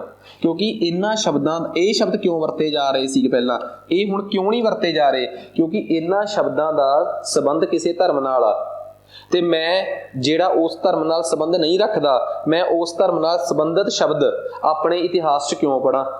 ਮੈਂ ਪੜ੍ਹ ਸਕਦਾ, ਕੀ ਪਤਾ ਮੇਰੇ ਭਰਾ ਨੂੰ ਇਤਰਾਜ਼ ਹੋਵੇ, ਕੀ ਪਤਾ ਕਿਸੇ ਮੇਰੇ ਰਿਸ਼ਤੇਦਾਰ ਨੂੰ ਇਤਰਾਜ਼ ਹੋਵੇ, ਕਿਸੇ ਮੇਰੇ ਸਾਥੀ ਨੂੰ ਇਤਰਾਜ਼ ਹੋਵੇ। ਤਾਂ ਇਹਦਾ ਮਤਲਬ ਜਦੋਂ ਤੁਸੀਂ ਧਰਮ ਨਿਰਪੱਖਤਾ ਚਾਹੁੰਦੇ ਹੋ ਨਾ, ਤਾਂ ਫਿਰ ਇਤਿਹਾਸ ਜਿਹੜਾ ਹੈ ਉਹ ਕਿਸੇ ਧਰਮ ਦੇ ਚਸ਼ਮੇ ਨਾਲ ਪੜ੍ਹਨਾ ਹੀ ਨਹੀਂ ਚਾਹੀਦਾ। ਕਿਉਂਕਿ ਜਦੋਂ ਤੁਸੀਂ ਇਤਿਹਾਸ ਨੂੰ ਕਿਸੇ ਧਰਮ ਦੇ ਚਸ਼ਮੇ ਨਾਲ ਪੜ੍ਹੋਗੇ ਨਾ, ਤਾਂ ਫਿਰ ਤੁਸੀਂ ਐਂਡ 'ਚ ਇਹੀ ਸਾਬਤ ਕਰਨ ਦੀ ਕੋਸ਼ਿਸ਼ ਕਰੋਗੇ ਕਿ ਆਹ ਬੰਦਾ ਸਹੀ ਆ, ਆਹ ਬੰਦਾ ਚੰਗਾ ਹੈ ਤੇ ਆਹ ਮਾੜਾ ਹੈ। ਇਤਿਹਾਸ ਕੁਝ ਹੋਰ ਦੱਸ ਰਿਹਾ ਹੋਊਗਾ। ਸਾਡੇ ਦੇਸ਼ 'ਚ ਇਤਿਹਾਸਕਾਰਾਂ ਨਾਲ ਐਵੇਂ ਬਣਦੀ ਰਹੀ ਹੈ। ਠੀਕ ਆ। ਕਈ ਵਾਰੀ ਜਿਹੜਾ ਤੁਹਾਡਾ ਹੀਰੋ ਹੁੰਦਾ ਹੈ ਉਹ ਕਿਸੇ ਨਾ ਕਿਸੇ ਲੜਾਈ 'ਚ ਹਾਰਿਆ ਹੁੰਦਾ ਹੈ, ਤਾਂ ਤੁਸੀਂ ਇਤਿਹਾਸ ਨੂੰ ਐਵੇਂ ਪਲਟਦੇ ਹੋ ਫਿਰ ਕਿ ਨਹੀਂ ਯਾਰ, ਇਹ ਹਾਰਿਆ ਨਹੀਂ, ਇਹ ਬਸ ਉਹੀ ਲੜਾਈ ਸੀ ਇਹ। ਠੀਕ ਆ। ਮਤਲਬ ਅਸੀਂ ਇਤਿਹਾਸ ਨੂੰ ਕਈ ਵਾਰੀ ਆਪਣੇ ਹੀ ਚਸ਼ਮੇ ਨਾਲ ਪੜ੍ਹਨ ਦੀ ਕੋਸ਼ਿਸ਼ ਕਰਦੇ ਹਾਂ। ਇਤਿਹਾਸ ਪੜ੍ਹਨ ਲੱਗੇ ਕਦੀ ਕਾਸਟ ਦਾ, ਜਾਤ ਦਾ, ਲਿੰਗ ਦਾ, ਧਰਮ ਦਾ ਚਸ਼ਮਾ ਨਾ ਪਾਇਓ, ਨਹੀਂ ਤਾਂ ਇਤਿਹਾਸ ਖਰਾਬ ਹੋ ਜਾਊਗਾ। ਸਾਡੇ ਜਿਹੜੇ ਇਤਿਹਾਸਕਾਰਾਂ ਨੇ ਇਤਿਹਾਸ ਦਾ ਨਾਸ ਮਾਰਿਆ ਹੈ ਨਾ, ਉਹਨਾਂ ਨੇ ਇਸੇ ਕਰਕੇ ਹੀ ਨਾਸ ਮਾਰਤਾ ਕਿਉਂਕਿ ਉਹਦੇ 'ਚ ਉਹ ਆਪਣੇ ਧਰਮ ਨੂੰ ਤਰਜੀਹ ਦੇਣ ਲੱਗ ਪੈਂਦੇ ਆ, ਆਪਣੀ ਕਾਸਟ ਨੂੰ ਤਰਜੀਹ ਦੇਣ ਲੱਗ ਪੈਂਦੇ ਆ, ਜਾਂ ਹੋਰ ਕੋਈ ਆਪਣਾ ਫਾਇਦਾ ਦੇਖਣ ਲੱਗ ਪੈਂਦੇ ਆ। ਤਾਂ ਇਤਿਹਾਸ ਨਾਲ ਘਾਣ ਹੁੰਦਾ ਹੈ। ਅਦਰਵਾਈਜ਼ ਇਤਿਹਾਸ ਬੜਾ ਸੌਖਾ ਤੇ ਸਰਲ ਆ ਪੜ੍ਹਨਾ। ਮੇਰੀ ਗੱਲ ਸਮਝ ਗਏ ਨਾ? ਇਤਿਹਾਸ ਨੂੰ ਪੜ੍ਹਨਾ ਬੜਾ ਸੌਖਾ ਹੈ। ਕਿਉਂ? ਤੁਸੀਂ ਇੱਕ ਇਤਿਹਾਸ ਨੂੰ ਸੱਚਾ ਪੜ੍ਹੀ ਜਾਓ, ਅੱਗੇ ਜਾ ਕੇ ਤੁਸੀਂ ਇਹ ਕਹਿ ਦਿਓ ਕਿ ਨਹੀਂ, ਥੋੜਾ ਜਿਹਾ ਝੂਠ ਬੋਲ ਦਿਓ, ਬੰਦੇ ਨੂੰ ਯਕੀਨ ਹੀ ਨਹੀਂ ਆਊਗਾ ਕਿ ਜਦੋਂ ਇੱਕ ਬੰਦਾ ਚੱਲ ਰਹੀ ਲੜਾਈ 'ਚ ਪਹਿਲੇ ਦਿਨ ਹਾਰ ਰਿਹਾ ਸੀ, ਦੂਜੇ ਦਿਨ ਹਾਰ ਰਿਹਾ ਸੀ, ਤੀਜੇ ਦਿਨ ਹਾਰ ਰਿਹਾ ਸੀ, ਤੁਸੀਂ ਕਹਿ ਦਿਓ ਅਖੀਰ 'ਚ ਜਾ ਕੇ ਉਹ ਫਤਿਹ ਹੋ ਗਿਆ। ਇਹ ਪੋਸੀਬਲ ਆ? ਇਟ ਮੀਨਸ ਚੌਥੇ ਦਿਨ ਆ ਕੇ ਤੁਸੀਂ ਇਤਿਹਾਸ ਨੂੰ ਆਪਣੇ ਅਕੋਰਡਿੰਗ ਮੈਨੂਪੂਲੇਟ ਕਰ ਲਿਆ, ਕਿਉਂਕਿ ਤੁਸੀਂ ਜਿਸ ਬੰਦੇ ਦਾ ਇਤਿਹਾਸ ਪੜ੍ਹਾ ਰਹੇ ਹੋ ਤੁਸੀਂ ਉਹਨੂੰ ਹਾਰਦਾ ਹੋਇਆ ਨਹੀਂ ਦੇਖ ਸਕਦੇ। ਪਰ ਇਤਿਹਾਸ ਦੇ ਨਾਲ ਮੈਨੂਪੂਲੇਸ਼ਨਸ ਅੱਗੇ ਜਾ ਕੇ ਤੁਹਾਨੂੰ ਹੀ ਤੰਗ ਕਰਦੀਆਂ ਹੈ, ਤੁਹਾਡੇ ਹੀ ਲੋਕਾਂ ਨੂੰ ਸ਼ਰਮਸਾਰ ਕਰ ਦਿੰਦੀਆਂ ਹੈ ਕਿ ਅੱਛਾ ਇਹਨਾਂ ਨੇ ਤਾਂ ਫਿਰ ਸਾਰਾ ਕੁਝ ਝੂਠ ਹੀ ਲਿਖਿਆ ਹੋਣਾ ਹੈ, ਕਿ ਜੇ ਛੋਟੀ ਜੀ ਗੱਲ ਝੂਠ ਆ ਤਾਂ ਫਿਰ ਸਾਰਾ ਇਤਿਹਾਸ ਹੀ ਤੁਹਾਡਾ ਝੂਠਾ, ਤੁਹਾਡਾ ਸਾਰਾ ਇਤਿਹਾਸ ਪ੍ਰਸ਼ਨ ਚਿੰਨ੍ਹ ਤੇ ਆ ਜਾਂਦਾ ਹੈ, ਕੁਐਸਚਨ ਮਾਰਕ ਲੱਗ ਜਾਂਦਾ ਹੈ ਕਿ ਗੜਬੜੀ ਹੋਈ ਹੋਣੀ, ਝੂਠ ਹੀ ਬੋਲਦੇ ਹੋਣੇ ਆ। ਸੋ ਇਹਨਾਂ ਗੱਲਾਂ ਦਾ ਖਾਸ ਧਿਆਨ। ਇਤਿਹਾਸ ਪੜ੍ਹਨ ਲੱਗੇ ਕਿਤੇ ਵੀ ਧਰਮ ਦਾ ਕਣ ਨਹੀਂ ਆਉਣਾ ਚਾਹੀਦਾ, ਫੇਰ ਗੱਲ ਬਣਦੀ ਹੈ। ਈਸਾ ਦੀ ਸਦੀ ਤੇ ਈਸਾ ਤੋਂ ਪੂਰਵ, ਜਾਣੀ ਕਿ ਬਿਫੋਰ ਕ੍ਰਾਈਸਟ ਤੇ ਐਨੋ ਡੋਮਿਨੀ, ਇਹ ਸ਼ਬਦ ਅੱਜ ਸਦਾ ਲਈ ਖਤਮ ਕਰ ਦਿੱਤੇ ਗਏ ਆ। ਹੁਣ ਸ਼ਬਦ ਇਹ ਆ ਕਿ ਅੱਜ 2022 CE ਆ, ਪਹਿਲਾ ਸਾਲ 1 CE ਹੋਊਗਾ। ਉਸ ਤੋਂ ਪਹਿਲਾ ਸਾਲ ਕੀ ਸੀਗਾ? ਈਸਾ ਤੋਂ 1 ਸਾਲ ਪਹਿਲਾਂ 1 BCE। ਉਸ ਤੋਂ ਪਹਿਲਾਂ ਕੀ ਹੋਊਗਾ ਭਲਾ? 100 BCE, 100 ਸਾਲ ਪਹਿਲਾਂ 100 BCE। ਉਸ ਤੋਂ ਪਹਿਲਾਂ ਕੀ ਹੋਊਗਾ? 200 BCE। ਉਸ ਤੋਂ ਪਹਿਲਾਂ ਕੀ ਹੋਊਗਾ? 1000 BCE। ਹੁਣ ਦੱਸੋ 1000 BCE ਕੀ ਹੋਊਗਾ? 2000 ਸਾਲ ਤੇ ਆ 2000 ਸਾਲ ਤੇ ਆ ਤੇ 1000 ਪਿਛਲੇ ਕਿੰਨੇ ਸਾਲ ਪਹਿਲਾਂ ਹੋ ਗਿਆ 3000 ਸਾਲ। ਕੋਈ ਦੱਸ ਸਕਦਾ ਕਿ 1500 BC ਕੀ ਹੋਊਗਾ ਭਲਾ? ਜੇ ਇੱਥੇ 1500 BC ਲਿਖਿਆ ਹੈ ਤਾਂ ਕਿੰਨੇ ਸਾਲ ਪੁਰਾਣੀ ਗੱਲ ਆ? 2000 ਸਾਲ ਅਗਲੇ ਤੇ 1500 ਪਿੱਛੇ, ਤਾਂ ਕਿੰਨਾ ਹੋ ਗਿਆ ਭਲਾ? 3500 ਸਾਲ ਪਹਿਲਾਂ ਦੀ ਗੱਲ ਹੋ ਗਈ 1500 BC। ਤੇ ਜੇ ਮੈਂ ਕਹਾਂ 1000 BCE ਆ ਫਿਰ ਕਿੰਨੇ ਸਾਲ ਪੁਰਾਣੀ ਗੱਲ ਆ? 3000 ਸਾਲ ਪੁਰਾਣੀ ਗੱਲ ਆ। 1500 BCE ਮਤਲਬ 3500 ਸਾਲ ਪਹਿਲਾਂ, ਠੀਕ ਆ। ਤੇ ਜੇ ਕੋਈ ਮੈਨੂੰ ਕਵੇ ਕਿ ਜਿਆਦੀ ਪਿੱਛੇ ਕੌਣ ਆ, 1500 BCE ਕਿ 1000 BCE, ਤੁਸੀਂ ਕੀ ਕਹੋਗੇ? 1500 BCE, ਕਿਉਂਕਿ ਆ 3500 ਸਾਲ ਪੁਰਾਣਾ ਹੈ, ਆ 3000 ਸਾਲ ਪੁਰਾਣਾ ਹੈ। ਸੋ ਕਦੇ ਵੀ ਕਿਤੇ 1600 BCE ਲਿਖਿਆ ਹੋਵੇ ਤਾਂ ਆਪਣੇ ਦਿਮਾਗ 'ਚ ਇਹ ਨਾ ਕਹਿ ਦਿਓ ਓਹੋ 1600 ਸਾਲ ਪਹਿਲਾਂ, ਨਾ। 1600 BCE ਦਾ ਮਤਲਬ ਆ 3600 ਸਾਲ ਪਹਿਲਾਂ। 2022 ਜਾਂ 2022 ਨੂੰ ਤੁਸੀਂ 2000 ਹੀ ਮੰਨ ਕੇ ਚੱਲੋ ਰਾਊਂਡ ਅਬਾਊਟ, ਆਈ ਥਿੰਕ ਸਮਝ ਤਾਂ ਆਈ ਗਿਆ ਹੋਊਗਾ। ਸੋ ਇਹ ਤਾਂ ਸੀ ਸਾਡੀ ਸਟੋਰੀ, ਠੀਕ ਆ, ਕਿ ਅਸੀਂ ਇਤਿਹਾਸ ਨੂੰ ਦੀ ਟਾਈਮਲਾਈਨ ਕਿਵੇਂ ਪੜ੍ਹਨੀ ਆ। ਹੁਣ ਸਭ ਤੋਂ ਵੱਡੀ ਪਰੇਸ਼ਾਨੀ ਪਤਾ ਕੀ ਆ ਕਿ ਆਖਰ ਜਿਹੜੀ ਸੱਭਿਅਤਾ ਦੀ ਮੈਂ ਅੱਜ ਗੱਲ ਕਰ ਰਿਹਾ, ਜਿਸ ਸੱਭਿਅਤਾ ਦੀ ਮੈਂ ਗੱਲ ਕਰ ਰਿਹਾ, ਇਹ ਸੱਭਿਅਤਾ ਕਿੱਥੇ ਆਉਂਦੀ ਹੈ? ਠੀਕ ਹੈ ਨਾ, ਜਿਸ ਸੱਭਿਅਤਾ ਦੀ ਮੈਂ ਗੱਲ ਕਰ ਰਿਹਾ ਇਹ ਸੱਭਿਅਤਾ ਕਿੱਥੇ ਆ?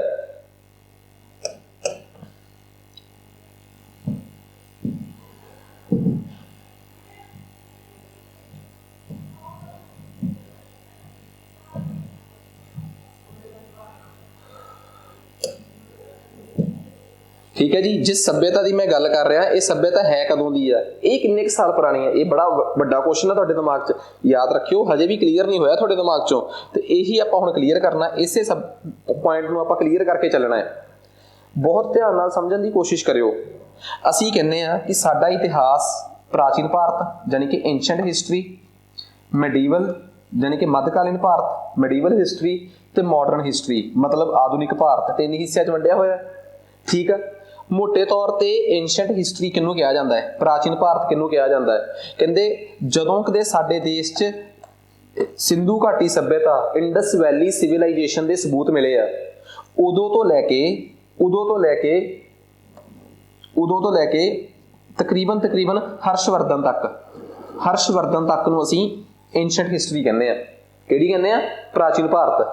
ਫਿਰ ਅਸੀਂ ਮੁਸਲਮਾਨਾਂ ਦੇ ਬਾਹਰੋਂ ਐਂਟਰੀ ਤੋਂ ਲੈ ਕੇ, ਠੀਕ ਹੈ ਨਾ, ਜਦੋਂ ਅਰਬ ਤੋਂ ਮੁਸਲਮਾਨ ਸਾਡੇ ਦੇਸ਼ 'ਚ ਆਏ ਆ ਤੇ ਮੁਗਲਾਂ ਦੇ ਜਾਣ ਤੱਕ ਨੂੰ ਅਸੀਂ ਮੈਡੀਵਲ ਹਿਸਟਰੀ ਕਹਿੰਦੇ ਆ, ਮਤਲਬ ਮੱਧਕਾਲੀਨ ਭਾਰਤ।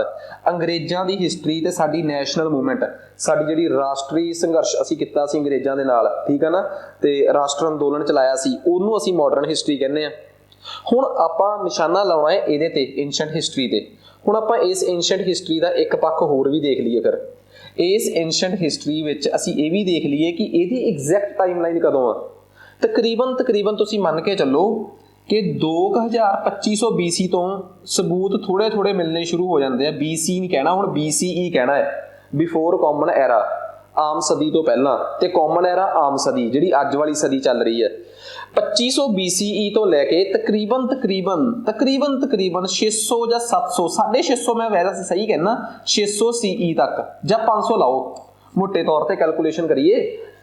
2500 BC ਤੋਂ ਲੈ ਕੇ 500 BC ਤੱਕ, ਇਸ ਸਮੇਂ ਤੱਕ ਐਂਸ਼ੀਐਂਟ ਹਿਸਟਰੀ ਰਹੀ ਹੈ। ਕਿਹੜੀ ਹਿਸਟਰੀ ਰਹੀ ਹੈ? ਐਂਸ਼ੀਐਂਟ, ਯਾਨੀ ਕਿ ਪ੍ਰਾਚੀਨ ਭਾਰਤ ਇਸ ਸਮੇਂ 'ਚ ਰਿਹਾ ਹੈ। ਤੇ ਗੌਰ ਕਰਿਓ ਇਸ ਗੱਲ ਦੀ, ਕਿੰਨੇ ਸਾਲ ਹੋ ਗਏ ਪਹਿਲਾਂ? 2500 BC ਦਾ ਮਤਲਬ ਆ ਇੱਕ ਤੋਂ ਪਹਿਲਾਂ ਕਿੰਨੇ ਸਾਲ? 2500 ਸਾਲ।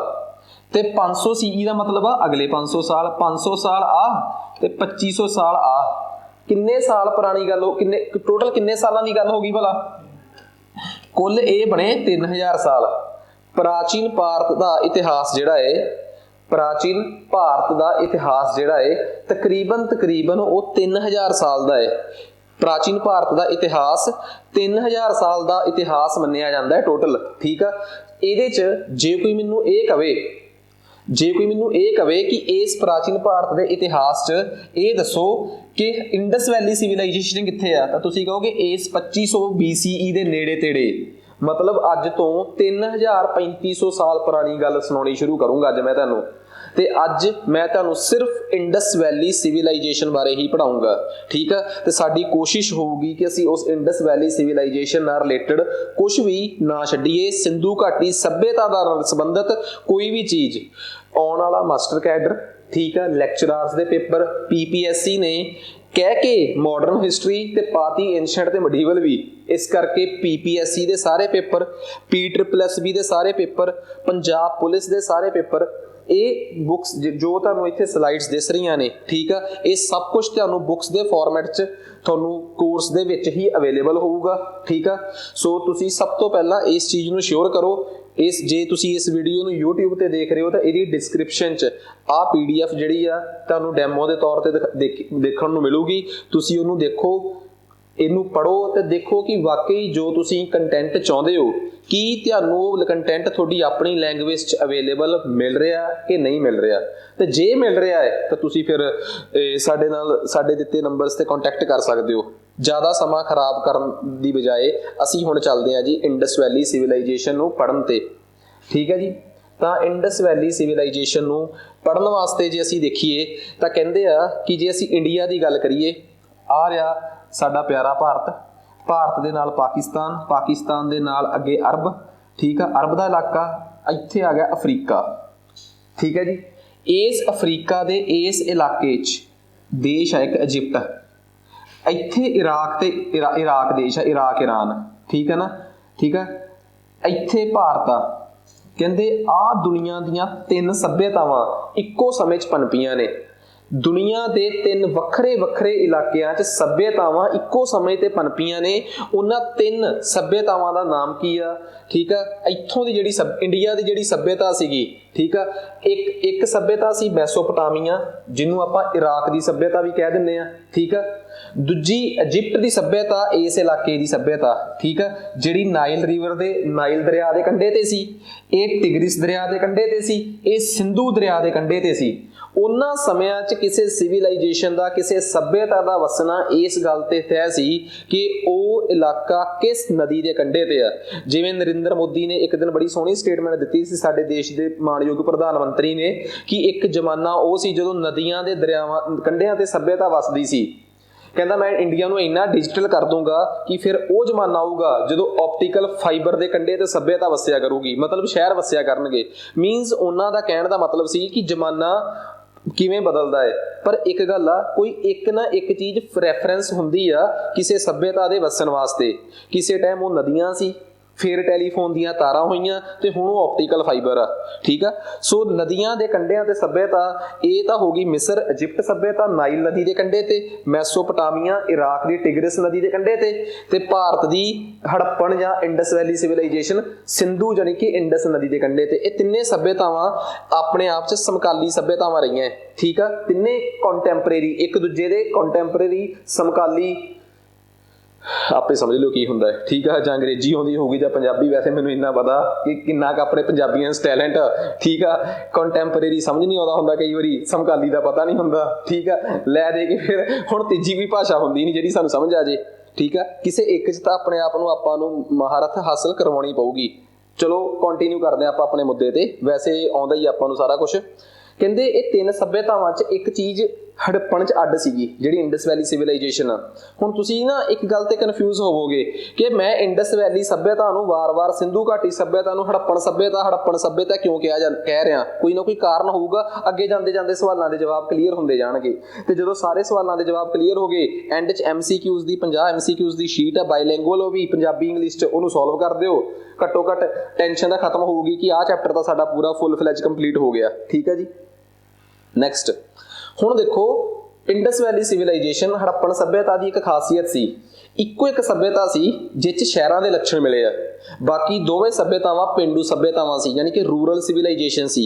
यही कली अपने समय की सब तो वध अर्बनाइज्ड, मतलब शहर ज़्यादा सी, पिंड भी सीगे बट शहर बहुत सीगे, जिमें बनावली हो गया, राखीगढ़ी हो गया, महेंजोदाड़ो हो गया, हड़प्पा हो गया, ठीक है। इस तरीके के बहुत लोथल हो गया, धोलावीरा हो गया, ठीक है। तो धोलावीरा तो एडा जबरदस्त शहर सी, उत्थों की तो वाटर मैनेजमेंट ही बड़ी जबरदस्त सी, ठीक है। मतलब कि एक होर मतलब कि ज़्यादातर शहर एवें दे सी जिथे अपन ही कह देंगे कि हुण देखो पूरा पटियाला या कोई शहर देखो, उहदा सैक्ट्रीएट एक छोटे जिहे पासे आ, ये वो शहर सी, उन्हां दा इन्हां शहरां दा हड़प्पन शहरां दा सैक्ट्रीएट दा एरिया भी उन्ना हुंदा सीगा ते आम लोकां दे रहण वाला एरिया भी उन्ना हुंदा सीगा। 2-2 किले हुंदे सी, किला उच्ची जगह हुंदा सी, आम लोकां दे रहण दी ਦੂਜੀ ਜਗ੍ਹਾ ਜਗ੍ਹਾ ਹੁੰਦੀ ਸੀਗੀ। ਕਈ ਸ਼ਹਿਰ 2 ਦੀ ਬਜਾਏ 3-3 ਭਾਗਾਂ 'ਚ ਵੀ ਵੰਡੇ ਹੋਏ ਸੀਗੇ, ਪਰ ਜਿਹੜੇ ਬਾਹਲੇ ਛੋਟੇ ਟਾਊਨ ਸੀਗੇ ਉਹਨਾਂ 'ਚ ਐਵੇਂ ਦਾ ਕੋਈ ਸੀਨ ਨਹੀਂ ਸੀ। ਉਹ ਉੱਥੇ ਹੀ ਇੱਕ ਅੱਧੀ ਬਿਲਡਿੰਗ ਸਰਕਾਰੀ ਤੇ ਬਾਕੀ ਜ਼ਿਆਦਾਤਰ ਪ੍ਰਾਈਵੇਟ। ਪਰ ਇਹ ਛੋਟੇ ਮੋਟੇ ਸ਼ਹਿਰ, ਵੱਡੇ ਸ਼ਹਿਰ ਸਾਰੇ 2-2 ਭਾਗਾਂ 'ਚ ਵੰਡੇ ਸੀ। ਕਈ ਸ਼ਹਿਰ ਤਾਂ 3 ਭਾਗਾਂ ਤੱਕ ਵੀ ਵੰਡੇ ਹੋਏ ਸੀਗੇ। ਇਹ ਉਸ ਸਮੇਂ ਦੇ ਸ਼ਹਿਰਾਂ ਦੀ ਖਾਸੀਅਤ ਸੀਗੀ। ਖੈਰ ਆਪਾਂ ਚੱਕਰਾਂ 'ਚ ਕੀ ਪੈਣਾ, ਆਜੋ। ਸਿੰਧੂ ਘਾਟੀ 'ਚ ਜਿਹੜੀ ਖੁਦਾਈ ਹੈ ਜੀ ਉਹ ਵੈਸੇ 1842-40 'ਚ ਸ਼ੁਰੂ ਹੋ ਗਈ। ਇਹ ਸਿੰਧੂ ਘਾਟੀ ਸੱਭਿਅਤਾ ਹੈ ਕਿੱਥੇ ਆ? ਭਾਰਤ ਦਾ ਪਾਕਿਸਤਾਨ ਵਾਲਾ ਪੰਜਾਬ, ਪਾਕਿਸਤਾਨ ਦਾ ਪੰਜਾਬ, ਪਾਕਿਸਤਾਨ ਦਾ ਸਿੰਧ ਦਾ ਇਲਾਕਾ, ਭਾਰਤ ਦਾ ਪੰਜਾਬ ਦਾ ਇਲਾਕਾ, ਥੋੜਾ ਜਿਹਾ ਪੰਜਾਬ ਦਾ ਹਿਮਾਚਲ ਤੇ ਜੰਮੂ, ਕਾਫੀ ਸਾਰਾ ਪੰਜਾਬ ਦਾ ਰਾਜਸਥਾਨ, ਸਾਰਾ ਪੰਜਾਬ ਦਾ ਜੰਮੂ ਗੁਜਰਾਤ ਤੇ ਭਾਰਤ ਦਾ ਗੁਜਰਾਤ, ਭਾਰਤ ਦਾ ਰਾਜਸਥਾਨ ਤੇ ਥੋੜਾ ਜਿਹਾ ਭਾਰਤ ਦਾ ਮਹਾਰਾਸ਼ਟਰ ਤੇ ਥੋੜਾ ਜਿਹਾ ਭਾਰਤ ਦਾ ਉੱਤਰ ਪ੍ਰਦੇਸ਼, ਪੱਛਮੀ ਉੱਤਰ ਪ੍ਰਦੇਸ਼। ਠੀਕ ਆ, ਇਹ ਹੱਦ ਸੀਗੇ। ਤੇ ਥੋੜਾ ਜਿਹਾ ਪਾਕਿਸਤਾਨ ਦਾ ਬਲੋਚਿਸਤਾਨ। ਜਿੰਨਾ ਕਿ ਮੈਂ ਥੋੜਾ ਜ਼ਿਆਦਾ ਦੱਸਦਾ ਉਲਝ ਜੋਗੇ। ਇੱਥੋਂ ਲੈ ਕੇ ਇੱਥੇ ਪਾਕਿਸਤਾਨ ਦਾ ਬਲੋਚਿਸਤਾਨ ਆ, ਆਹ ਵਾਲੀ ਸਟੇਟ ਉੱਥੋਂ ਦੀ, ਆਹ ਸਿੰਧ ਆ, ਆਹ ਪੰਜਾਬ ਆ, ਆਹ ਭਾਰਤ ਦਾ ਪੰਜਾਬ ਆ, ਆਹ ਪੰਜਾਬ ਦਾ ਰਾਜਸਥਾਨ ਆ, ਆਹ ਗੁਜਰਾਤ ਆ, ਇੱਥੇ ਮਹਾਰਾਸ਼ਟਰ ਆ, ਆਹ ਕੀ ਨਾਂ ਇਹਦਾ ਯੂਪੀ ਆ। ਇੱਥੋਂ ਸ਼ੁਰੂ ਹੋ ਕੇ ਆਹ ਇਲਾਕਾ, ਇੱਥੋਂ ਸ਼ੁਰੂ ਹੋ ਕੇ ਆਹ ਇਲਾਕਾ। ਠੀਕ ਆ, ਆਹ ਉੱਤਰੀ ਪੁਆਇੰਟ, ਆਹ ਦੱਖਣੀ point, north south West East. ਠੀਕ ਆ, ਤਾਂ ਇੱਥੇ ਆਲਮਗੀਰਪੁਰ ਯੂਪੀ 'ਚ ਸੀਗਾ। ਠੀਕ ਆ, ਹਿੰਡੌਨ ਨਦੀ ਦੇ ਕੰਢੇ ਤੇ, ਨਦੀਆਂ ਦਾ ਪਤਾ ਹੋਣਾ ਚਾਹੀਦਾ ਕਿਹੜੀ ਨਦੀ ਦੇ ਕੰਢੇ ਤੇ। ਸੁਕਰੰਗਦਰ ਇਹ ਇੱਥੋਂ ਸੀਗਾ ਆਪਣਾ ਬਲੋਚਿਸਤਾਨ, ਇਹ ਮੰਡਾ ਇਹ ਸੀ ਜੰਮੂ ਕਸ਼ਮੀਰ ਤੇ ਇਹ ਦਾਮਾਬਾਦ। ਠੀਕ ਆ, ਨਰਮਦਾ ਨਦੀ ਦੇ ਕੰਢੇ ਤੇ। ਤਾਂ ਕੁੱਲ ਮਿਲਾ ਕੇ ਸਾਨੂੰ ਇਹ ਪਤਾ ਲੱਗ ਗਿਆ ਕਿ ਕਿਵੇਂ 4 ਵੱਖਰੇ ਵੱਖਰੇ ਕੋਨੇ ਸੀ ਇੱਥੋਂ ਦੇ। ਖੈਰ, ਪਰ ਇਹ ਗੱਲ ਕਲੀਅਰ ਆ ਕਿ ਜਿੰਨੀਆਂ ਮੈਂ ਨਦੀਆਂ ਦੱਸੂਗਾ ਤੁਹਾਨੂੰ ਕਿ ਆਹ ਸ਼ਹਿਰ ਫਲਾਣੀ ਨਦੀ ਦੇ ਕੰਢੇ ਤੇ ਸੀ, ਆਹ ਸ਼ਹਿਰ ਫਲਾਣੀ ਨਦੀ ਦੇ ਕੰਢੇ ਤੇ ਸੀ, ਉਹ ਸਾਰੀਆਂ ਨਦੀਆਂ ਕਿਸੇ ਨਾ ਕਿਸੇ ਸਮੇਂ ਜਾਂ ਕਿਸੇ ਨਾ ਕਿਸੇ ਤਰੀਕੇ ਨਾਲ ਜਾ ਕੇ, ਉਹ ਨਦੀਆਂ ਕਿਸੇ ਨਾ ਕਿਸੇ ਤਰੀਕੇ ਨਾਲ ਜਾ ਕੇ ਇੰਡਸ ਦਰਿਆ 'ਚ ਜੁੜਦੀਆਂ ਸੀ। ਜਿਹੜਾ ਸਭ ਤੋਂ ਵੱਡਾ ਦਰਿਆ ਹੁੰਦਾ ਸੀਗਾ, ਜਿਹੜਾ ਸਭ ਤੋਂ ਵੱਡਾ ਦਰਿਆ ਸੀ, ਉਹ ਕਿਹੜਾ ਦਰਿਆ ਸੀਗਾ? ਇੰਡਸ, ਜਾਨੀ ਕਿ ਸਿੰਧੂ। ਉਹ ਜਾਂ ਤਾਂ ਇਹ ਨਦੀਆਂ ਸਿੰਧੂ ਦੇ, ਇਹ ਸ਼ਹਿਰ ਸਿੰਧੂ ਦੇ ਕੰਢੇ ਤੇ ਵਸੇ ਸੀ, ਜਾਂ ਸਿੰਧੂ ਦੀਆਂ ਸਹਾਇਕ ਨਦੀਆਂ ਦੇ ਕੰਢੇ ਤੇ ਵਸੇ ਸੀਗੇ। ਠੀਕ ਆ, ਇਹ ਵੀ ਉਮੀਦ ਕਰਦਾ ਕਿ ਤੁਹਾਨੂੰ ਚੰਗੀ ਤਰ੍ਹਾਂ, ਠੀਕ ਆ ਜੀ, ਤੁਹਾਨੂੰ ਸਮਝ ਆਈ ਗਈ ਹੋਊਗੀ ਗੱਲ। ਤਾਂ ਸਿੰਧੂ, ਆਹ ਕਨਸੈਪਟ ਕਲੀਅਰ ਹੋ ਗਿਆ। ਹੁਣ ਸਭ ਤੋਂ ਇੰਪੋਰਟੈਂਟ ਗੱਲ ਕਿ ਇਹਨਾਂ ਸ਼ਹਿਰਾਂ ਦੀ ਖੋਜ ਹੋਈ ਕਿਉਂ? ਅਸਲ 'ਚ ਇਹਨਾਂ ਸ਼ਹਿਰਾਂ ਦੀ ਖੋਜ ਤੋਂ ਨਹੀਂ ਸੀ ਹੋਣੀ, ਸਿੱਧੀ ਜੀ ਗੱਲ ਆ। ਅੰਗਰੇਜ਼ਾਂ ਨੂੰ ਪਈ ਇੱਟਾਂ ਦੀ ਲੋੜ। ਠੀਕ ਆ, ਅੰਗਰੇਜ਼ਾਂ ਨੇ ਪਹਿਲਾਂ ਟ੍ਰੇਨ ਬਣਾਉਣੀ ਸੀ ਪੰਜਾਬ ਦੇ ਮੁਲਤਾਨ ਤੋਂ ਰਾਵਲਪਿੰਡੀ ਤੱਕ। ਠੀਕ ਆ, ਜਦੋਂ ਉਹ ਟ੍ਰੇਨ ਦੀ ਪਟਰੀ ਵਿਛਣ ਦਾ ਦੌਰ ਸ਼ੁਰੂ ਹੋਇਆ 1845 40-42 ਦੇ ਗੇੜ 'ਚ। ਠੀਕ ਆ, ਤਾਂ ਉਹ ਜਦੋਂ ਇੱਟ ਖੁਦਾਈ ਹੋਈ ਤਾਂ ਉੱਥੇ ਮਿਲੀ ਇਹਨਾਂ ਨੂੰ ਇੱਟ ਬਹੁਤ। ਠੀਕ ਆ, ਪਹਿਲਾਂ ਤਾਂ ਚੱਕਰ ਕੀ ਪਾਈ ਰੱਖਿਆ ਇਹਨਾਂ ਨੇ, ਇੱਟਾਂ ਹੀ ਕੱਢੀ ਗਏ ਉੱਥੋਂ। ਫਿਰ ਜਾ ਕੇ ਕਿਸੇ ਇਹਨਾਂ ਨੂੰ ਆਰਕੀਓਲੋਜਿਸਟ ਨੇ ਦੱਸਿਆ ਕਿ ਜਨਾਬ ਇਹ ਨਾ ਕੋਈ ਪੁਰਾਣੀ ਸਾਈਟ ਆ ਤੇ ਇਹ ਕੋਈ 100-200 ਸਾਲ ਪੁਰਾਣੀ ਇੱਟ ਨਹੀਂ, ਇਹ ਹਜ਼ਾਰਾਂ ਸਾਲ ਪੁਰਾਣੀ ਇੱਟ ਆ। ਉਹਨਾਂ ਨੇ ਆਪਣੇ ਤਜਰਬੇ ਤੋਂ ਦੱਸਿਆ।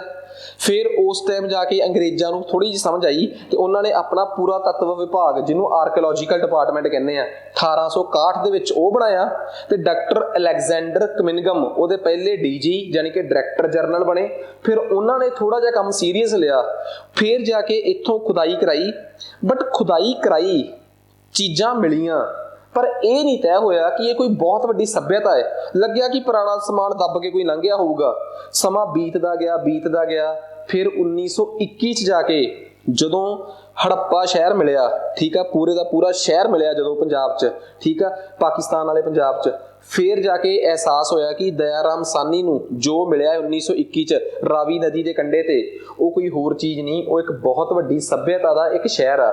ਉਸ ਲੱਭੇ ਹੋਏ ਸ਼ਹਿਰ ਦਾ ਨਾਮ ਹੜੱਪਾ ਰੱਖਿਆ ਗਿਆ ਤੇ ਪਹਿਲਾ ਸ਼ਹਿਰ ਹੋਣ ਦੇ ਕਾਰਨ ਇਸ ਨੂੰ ਹੜੱਪਾ ਸੱਭਿਅਤਾ ਕਿਹਾ ਗਿਆ।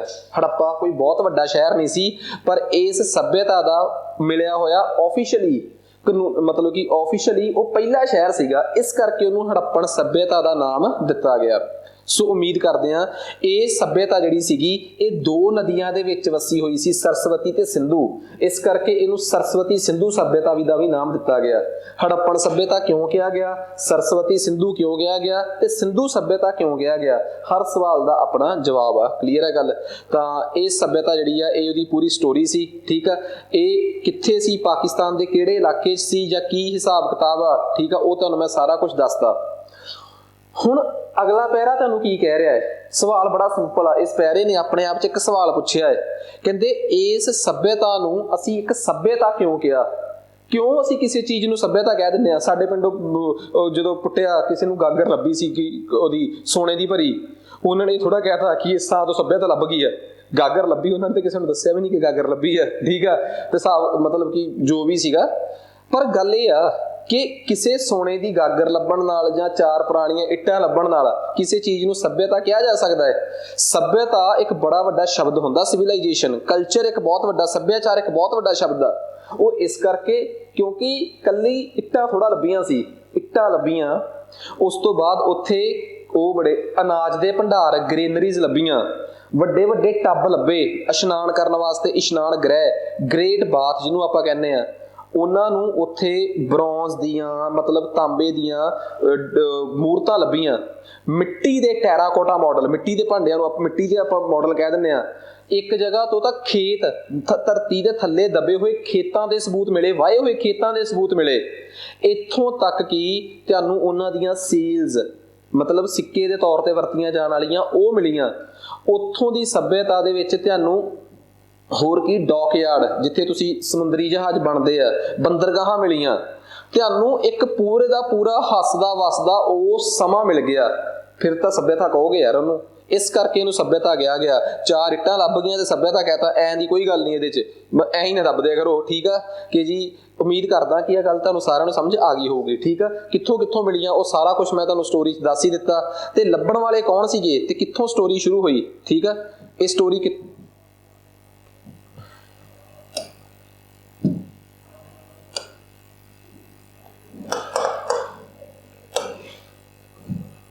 ਠੀਕ ਹੈ, ਲੱਭਣ ਵਾਲੇ ਕੌਣ ਸੀ? ਵੈਸੇ ਤਾਂ 1921 ਤੋਂ ਹੀ 1843 ਤੋਂ ਹੀ ਜਦੋਂ ਟ੍ਰੇਨ ਦੀ ਪਟੜੀ ਵਿਛਾ ਰਹੇ ਸੀ ਉਹਦੀ ਖੋਜ ਸ਼ੁਰੂ ਹੋ ਗਈ, ਬਟ ਆਫੀਸ਼ੀਅਲੀ ਖੋਜ ਦਾ ਜਿਹੜਾ ਸ਼੍ਰੇਅ ਹੈ ਉਹ ਅਲੈਗਜ਼ੈਂਡਰ ਕਮਿੰਗਮ ਨੂੰ ਜਾਂਦਾ ਹੈ, ਜਿਨ੍ਹਾਂ ਨੇ ਆਰਕੋਲੋਜੀਕਲ ਸਰਵੇ ਆਫ ਇੰਡੀਆ, ਭਾਰਤੀ ਪੁਰਾਤੱਤਵ ਵਿਭਾਗ ਬਣਾਇਆ, ਤੇ ਉਹਨਾਂ ਨੂੰ ਹੀ ਆਰਕੋਲੋਜੀਕਲ ਸਰਵੇ ਆਫ ਇੰਡੀਆ ਦੇ ਫਾਦਰ ਦੇ ਤੌਰ ਤੇ ਜਾਣਿਆ ਜਾਂਦਾ ਹੈ। ਉਹਨਾਂ ਨੂੰ ਭਾਰਤੀ ਪੁਰਾਤੱਤਵ ਸਰਵੇਖਣ ਜਿਹੜਾ ਹੈ ਉਹਦੇ ਪਿਤਾਮਾ ਦੇ ਤੌਰ ਤੇ ਜਾਣਿਆ ਜਾਂਦਾ ਹੈ। 1924 ਚ ਜੌਨ ਮਾਰਸ਼ਲ ਜਿਹੜੇ ਉਸ ਟਾਈਮ ਦੇ ਪ੍ਰਧਾਨ ਸੀ, ਉਹਨਾਂ ਦੀ ਪ੍ਰਧਾਨਗੀ 'ਚ ਦਇਆਰਾਮ ਸਾਨੀ ਹੋ ਗਏ, R.D. ਬੈਨਰਜੀ ਹੋ ਗਏ, ਇਹ ਉਹ ਇੰਡੀਅਨ ਆਰਕੀਓਲੋਜਿਸਟ ਸੀਗੇ ਜਿਨ੍ਹਾਂ ਨੇ ਜੌਨ ਮਾਰਸ਼ਲ ਦੀ ਅਗਵਾਈ 'ਚ ਹੜੱਪਾ, ਮੋਹਿੰਜੋਦਾੜੋ, ਚੁੰਦਰਹਾਰੋ, ਠੀਕ ਆ, ਬਨਾਵਲੀ, ਰਾਖੀਗੜ੍ਹੀ, ਠੀਕ ਆ, ਲੋਥਲ, ਧੋਲਾਵੀਰਾ, ਅੰਤਾਂ ਦੇ ਸ਼ਹਿਰ ਲੱਭ ਛੱਡੇ। ਨਜਾਇਜ਼ ਹੀ ਪੂਰੀ ਦੀ ਪੂਰੀ ਸੱਭਿਅਤਾ 1940-50 ਤੱਕ ਜਾਂਦੇ ਐਕਸਪਲੋਰ ਕਰਤੀ, ਤੇ ਆਜ਼ਾਦੀ ਤੋਂ ਬਾਅਦ ਵੀ ਇਹ ਸੱਭਿਅਤਾਵਾਂ ਲੱਭਣ ਦਾ ਸਫ਼ਰ ਮੁੱਕਿਆ ਥੋੜਾ।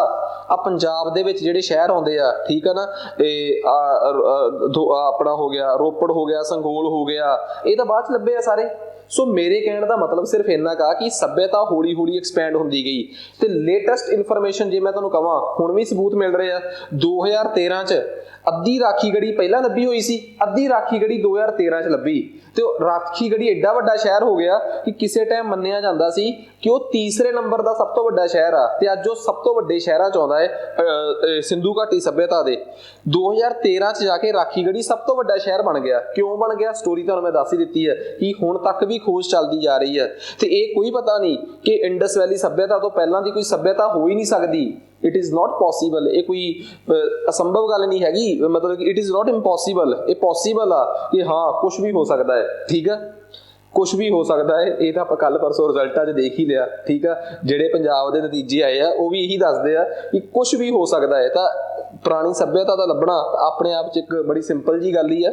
ਸੋ ਆਹ ਤਾਂ ਹੋ ਗਈ ਸਟੋਰੀ ਕਿ ਕਿਵੇਂ ਜੌਨ ਮਾਰਸ਼ਲ ਕੌਣ ਸੀ, R.D. ਬੈਨਰਜੀ ਕੌਣ ਸੀ, ਅੱਗੇ ਜਾ ਕੇ ਆਉਣਗੇ ਵੀ, ਕਿਸੇ ਨੂੰ ਨੋਟਸ ਬਣਾਉਣ ਦੀ ਲੋੜ ਨਹੀਂ, ਸਲਾਈਡਸ 'ਚ ਸਭ ਕੁਝ ਲਿਖਿਆ ਹੋਇਆ ਹੈ ਤੁਹਾਡੇ ਬਣਨ ਵਾਸਤੇ, ਨੋਟਸ ਵਾਸਤੇ, ਬੁੱਕਲੈਟਸ ਦੇ ਫਾਰਮ 'ਚ ਜਦੋਂ ਤੁਹਾਡੇ ਤੱਕ ਪਹੁੰਚੀਆਂ ਤਾਂ ਤੁਹਾਨੂੰ ਸਭ ਕੁਝ ਆਉਂਦਾ ਹੋਊਗਾ। ਪਰ ਜੇ ਕੋਈ ਮੈਨੂੰ ਕਵੇ ਕਿ ਹੜੱਪਣ ਸੱਭਿਅਤਾ ਦਾ ਟਾਈਮ ਕੀ ਆ, ਕੀ ਟਾਈਮ ਲਾਈਨ ਆ, ਆਹ ਚੱਕੋ ਤੁਹਾਡੇ ਸਾਹਮਣੇ ਆ, 3300 BC ਤੋਂ ਲੈ ਕੇ 2600 BC ਤੱਕ ਹੜੱਪਾ ਸੱਭਿਅਤਾ ਦਾ ਉਹ ਸਮਾਂ ਹੈ ਜਦੋਂ ਹਜੇ ਹੜੱਪਣ ਸੱਭਿਅਤਾ ਪਨਪੀ ਵੀ ਨਹੀਂ ਸੀਗੀ, ਠੀਕ ਆ। ਮਤਲਬ ਕਿੰਨੇ ਸਾਲ ਪਹਿਲਾਂ ਤੋਂ ਗੱਲ ਹੋ ਗਈ, ਸਿੱਧਾ ਹਿਸਾਬ ਲਾਓ, 5300 ਸਾਲ ਪਹਿਲਾਂ ਤੋਂ ਲੈ ਕੇ ਕਿੰਨੇ ਸਾਲ ਪਹਿਲਾਂ, 4600 ਸਾਲ ਪਹਿਲਾਂ ਤੱਕ ਕਹਿ ਸਕਦੇ ਹਾਂ। ਹਾਂ, ਅਸਲੀ ਹੜੱਪਣ ਸੱਭਿਅਤਾ ਦਾ ਆਹ ਟਾਈਮ ਆ ਜੀ, ਆਹ ਅਸਲੀ ਹੜੱਪਣ ਸੱਭਿਅਤਾ ਦਾ ਟਾਈਮ ਆ। ਕਿੰਨੇ ਸਾਲ ਤੋਂ ਲੈ ਕੇ? ਤਕਰੀਬਨ 4600 ਸਾਲ ਪਹਿਲਾਂ ਤੋਂ ਲੈ ਕੇ 4600 ਸਾਲ ਪਹਿਲਾਂ ਤੋਂ ਲੈ ਕੇ 4000 ਸਾਲ ਪਹਿਲਾਂ ਤੱਕ। ਆਹ ਗੱਲ ਸਮਝ ਗਏ ਨਾ? ਜਾਂ 3900 ਸਾਲ ਤੱਕ। ਫਿਰ ਇੱਥੇ ਆ ਕੇ ਹੜੱਪਣ ਸੱਭਿਅਤਾ ਜਿਹੜੀ ਆ ਜੀ ਉਹ ਬਿਲਕੁਲ ਡਿਕਲਾਈਨ ਮੋਡ ਤੇ ਆ ਗਈ, ਮਤਲਬ ਰਿਵਰਸ ਗੇਅਰ ਪਾ ਲਿਆ। ਇਹਨਾਂ 600 ਸਾਲਾਂ 'ਚ ਹੜੱਪਣ ਸੱਭਿਅਤਾ ਜਿਹੜੀ ਆ ਉਹ ਖਤਮ ਹੋ ਗਈ, ਵਿਲੁਪਤ ਜੀ ਹੋ ਗਈ। ਤਾਂ ਹੜੱਪਾ ਦੀ ਜਿਹੜੀ ਮੇਨ ਆ ਮੈਚਿਓਰ ਪੀਰੀਅਡ ਆ, ਜਿਹਨੂੰ ਆਪਾਂ ਕਹਿ ਦਿੰਦੇ ਪਰਿਪੱਕ ਹੜੱਪਣ ਸੱਭਿਅਤਾ ਦਾ ਸਮਾਂ, ਠੀਕ ਆ, ਉਹ ਕਿਹੜਾ ਹੈ? ਉਹ ਆ ਸਮਾਂ ਹੈ 2600 ਤੋਂ ਲੈ ਕੇ 1900 BC ਤੱਕ। ਇਸ ਸਮੇਂ ਇਹ ਸੱਭਿਅਤਾ ਬੜੀ ਵਧੀ ਫੁੱਲੀ ਫਲਰਿਸ਼ ਹੋਈ। ਤਾਂ ਇਸੇ ਸਮੇਂ ਤੇ ਜ਼ਿਆਦਾ ਆਪਾਂ ਫੋਕਸ ਕਰਨਾ ਹੈ, ਠੀਕ ਹੈ ਜੀ।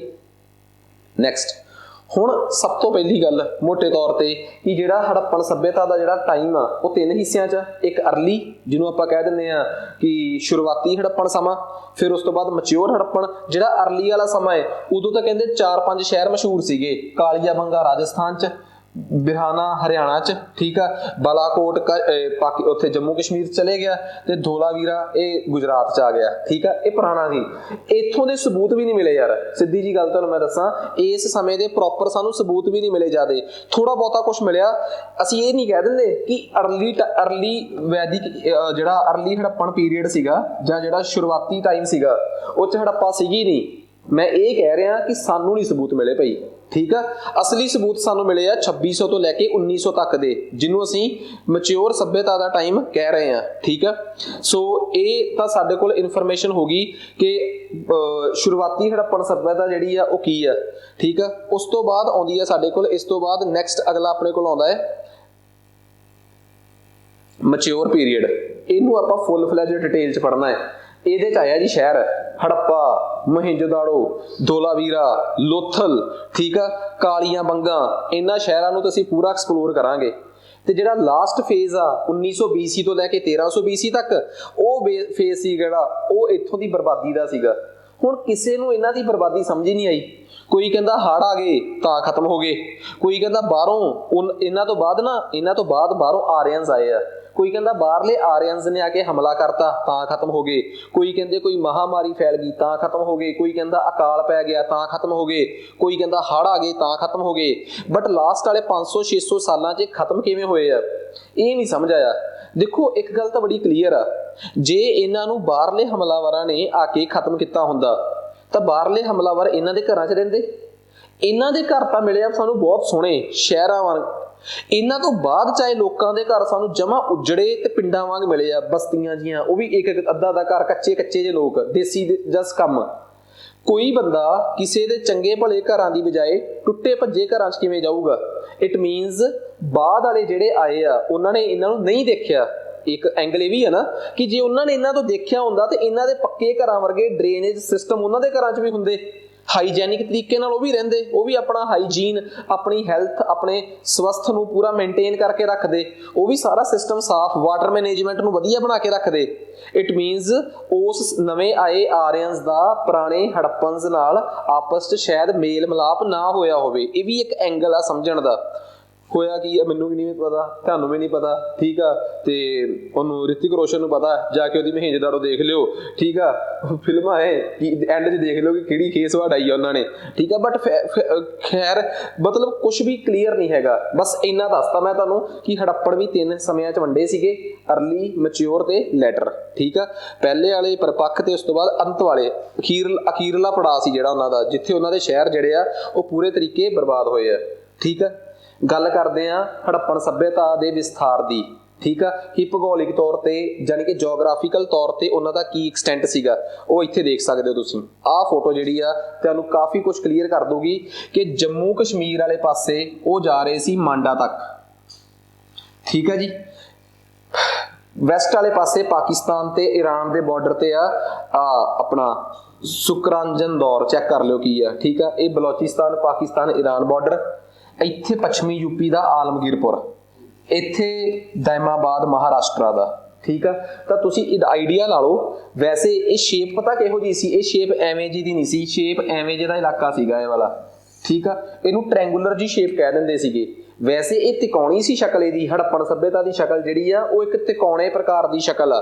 ਬਟ ਫਿਰ ਵੀ ਹਾਂ, ਜੇ ਤੁਹਾਨੂੰ ਕੋਈ ਅਖੀਰਲੇ ਏਰੀਏ ਪੁੱਛ ਲੇ, ਕੋਨੇ ਪੁੱਛ ਲੇ ਕਿ ਕਿੱਥੋਂ ਲੈ ਕੇ ਕਿੱਥੋਂ ਤੱਕ ਸੀ, ਤਾਂ ਮੈਂ ਉਮੀਦ ਕਰਦਾ ਕਿ ਤੁਹਾਨੂੰ ਪਤਾ ਵੀ ਹੋਣਾ ਚਾਹੀਦਾ ਹੈ, ਠੀਕ ਆ। ਤੇ ਹੜੱਪਣ ਸੱਭਿਅਤਾ ਜਿਹੜੀ ਸੀ ਉਹਦੇ 'ਚ ਬੜੇ ਸ਼ਹਿਰ ਸੀ, ਬੜਾ ਕੁਛ ਸੀਗਾ। ਬਟ ਮੋਟੇ ਤੌਰ ਤੇ ਜਿਹੜਾ ਸ਼ਹਿਰ ਸਭ ਤੋਂ ਪਹਿਲਾਂ ਲੱਭਿਆ ਉਹ ਕਿਹੜਾ ਸੀ? ਹੜੱਪਾ। ਜਿਹੜਾ ਸਭ ਤੋਂ ਮਸ਼ਹੂਰ ਹੋਇਆ ਉਹ ਕਿਹੜਾ ਸੀ? ਮੋਹਿੰਜੋਦਾੜੋ। ਹੁਣ ਤੁਸੀਂ ਕਹੋ ਕਿ ਮਸ਼ਹੂਰ ਕਿਉਂ ਹੋਇਆ, ਕਿਉਂਕਿ ਮੋਹਿੰਜੋਦਾੜੋ ਜਿਹੜਾ ਸੀਗਾ ਉਹਦਾ ਜਿਹੜਾ ਉੱਚੀ ਵਾਲਾ ਪਾਸਾ ਸੀ ਨਾ, ਉੱਚਾ ਹਿੱਸਾ ਸੀ ਜਿਹੜਾ, ਉੱਥੇ ਬਹੁਤ ਸਾਰੀਆਂ ਉਹ ਮਿਲੀਆਂ ਸੀ ਹੱਡੀਆਂ, ਇਸ ਕਰਕੇ ਲੋਕ ਉਹਨੂੰ ਮੌਤ ਦਾ ਟਿੱਲਾ ਵੀ ਕਹਿਣ ਲੱਗ ਪਏ ਸੀਗੇ। ਠੀਕ ਆ, ਬਹੁਤ ਸਾਰੇ ਮਰੇ ਹੋਏ ਲੋਕਾਂ ਦੇ ਉੱਥੋਂ ਕੰਗਾਲ ਮਿਲੇ ਸੀਗੇ।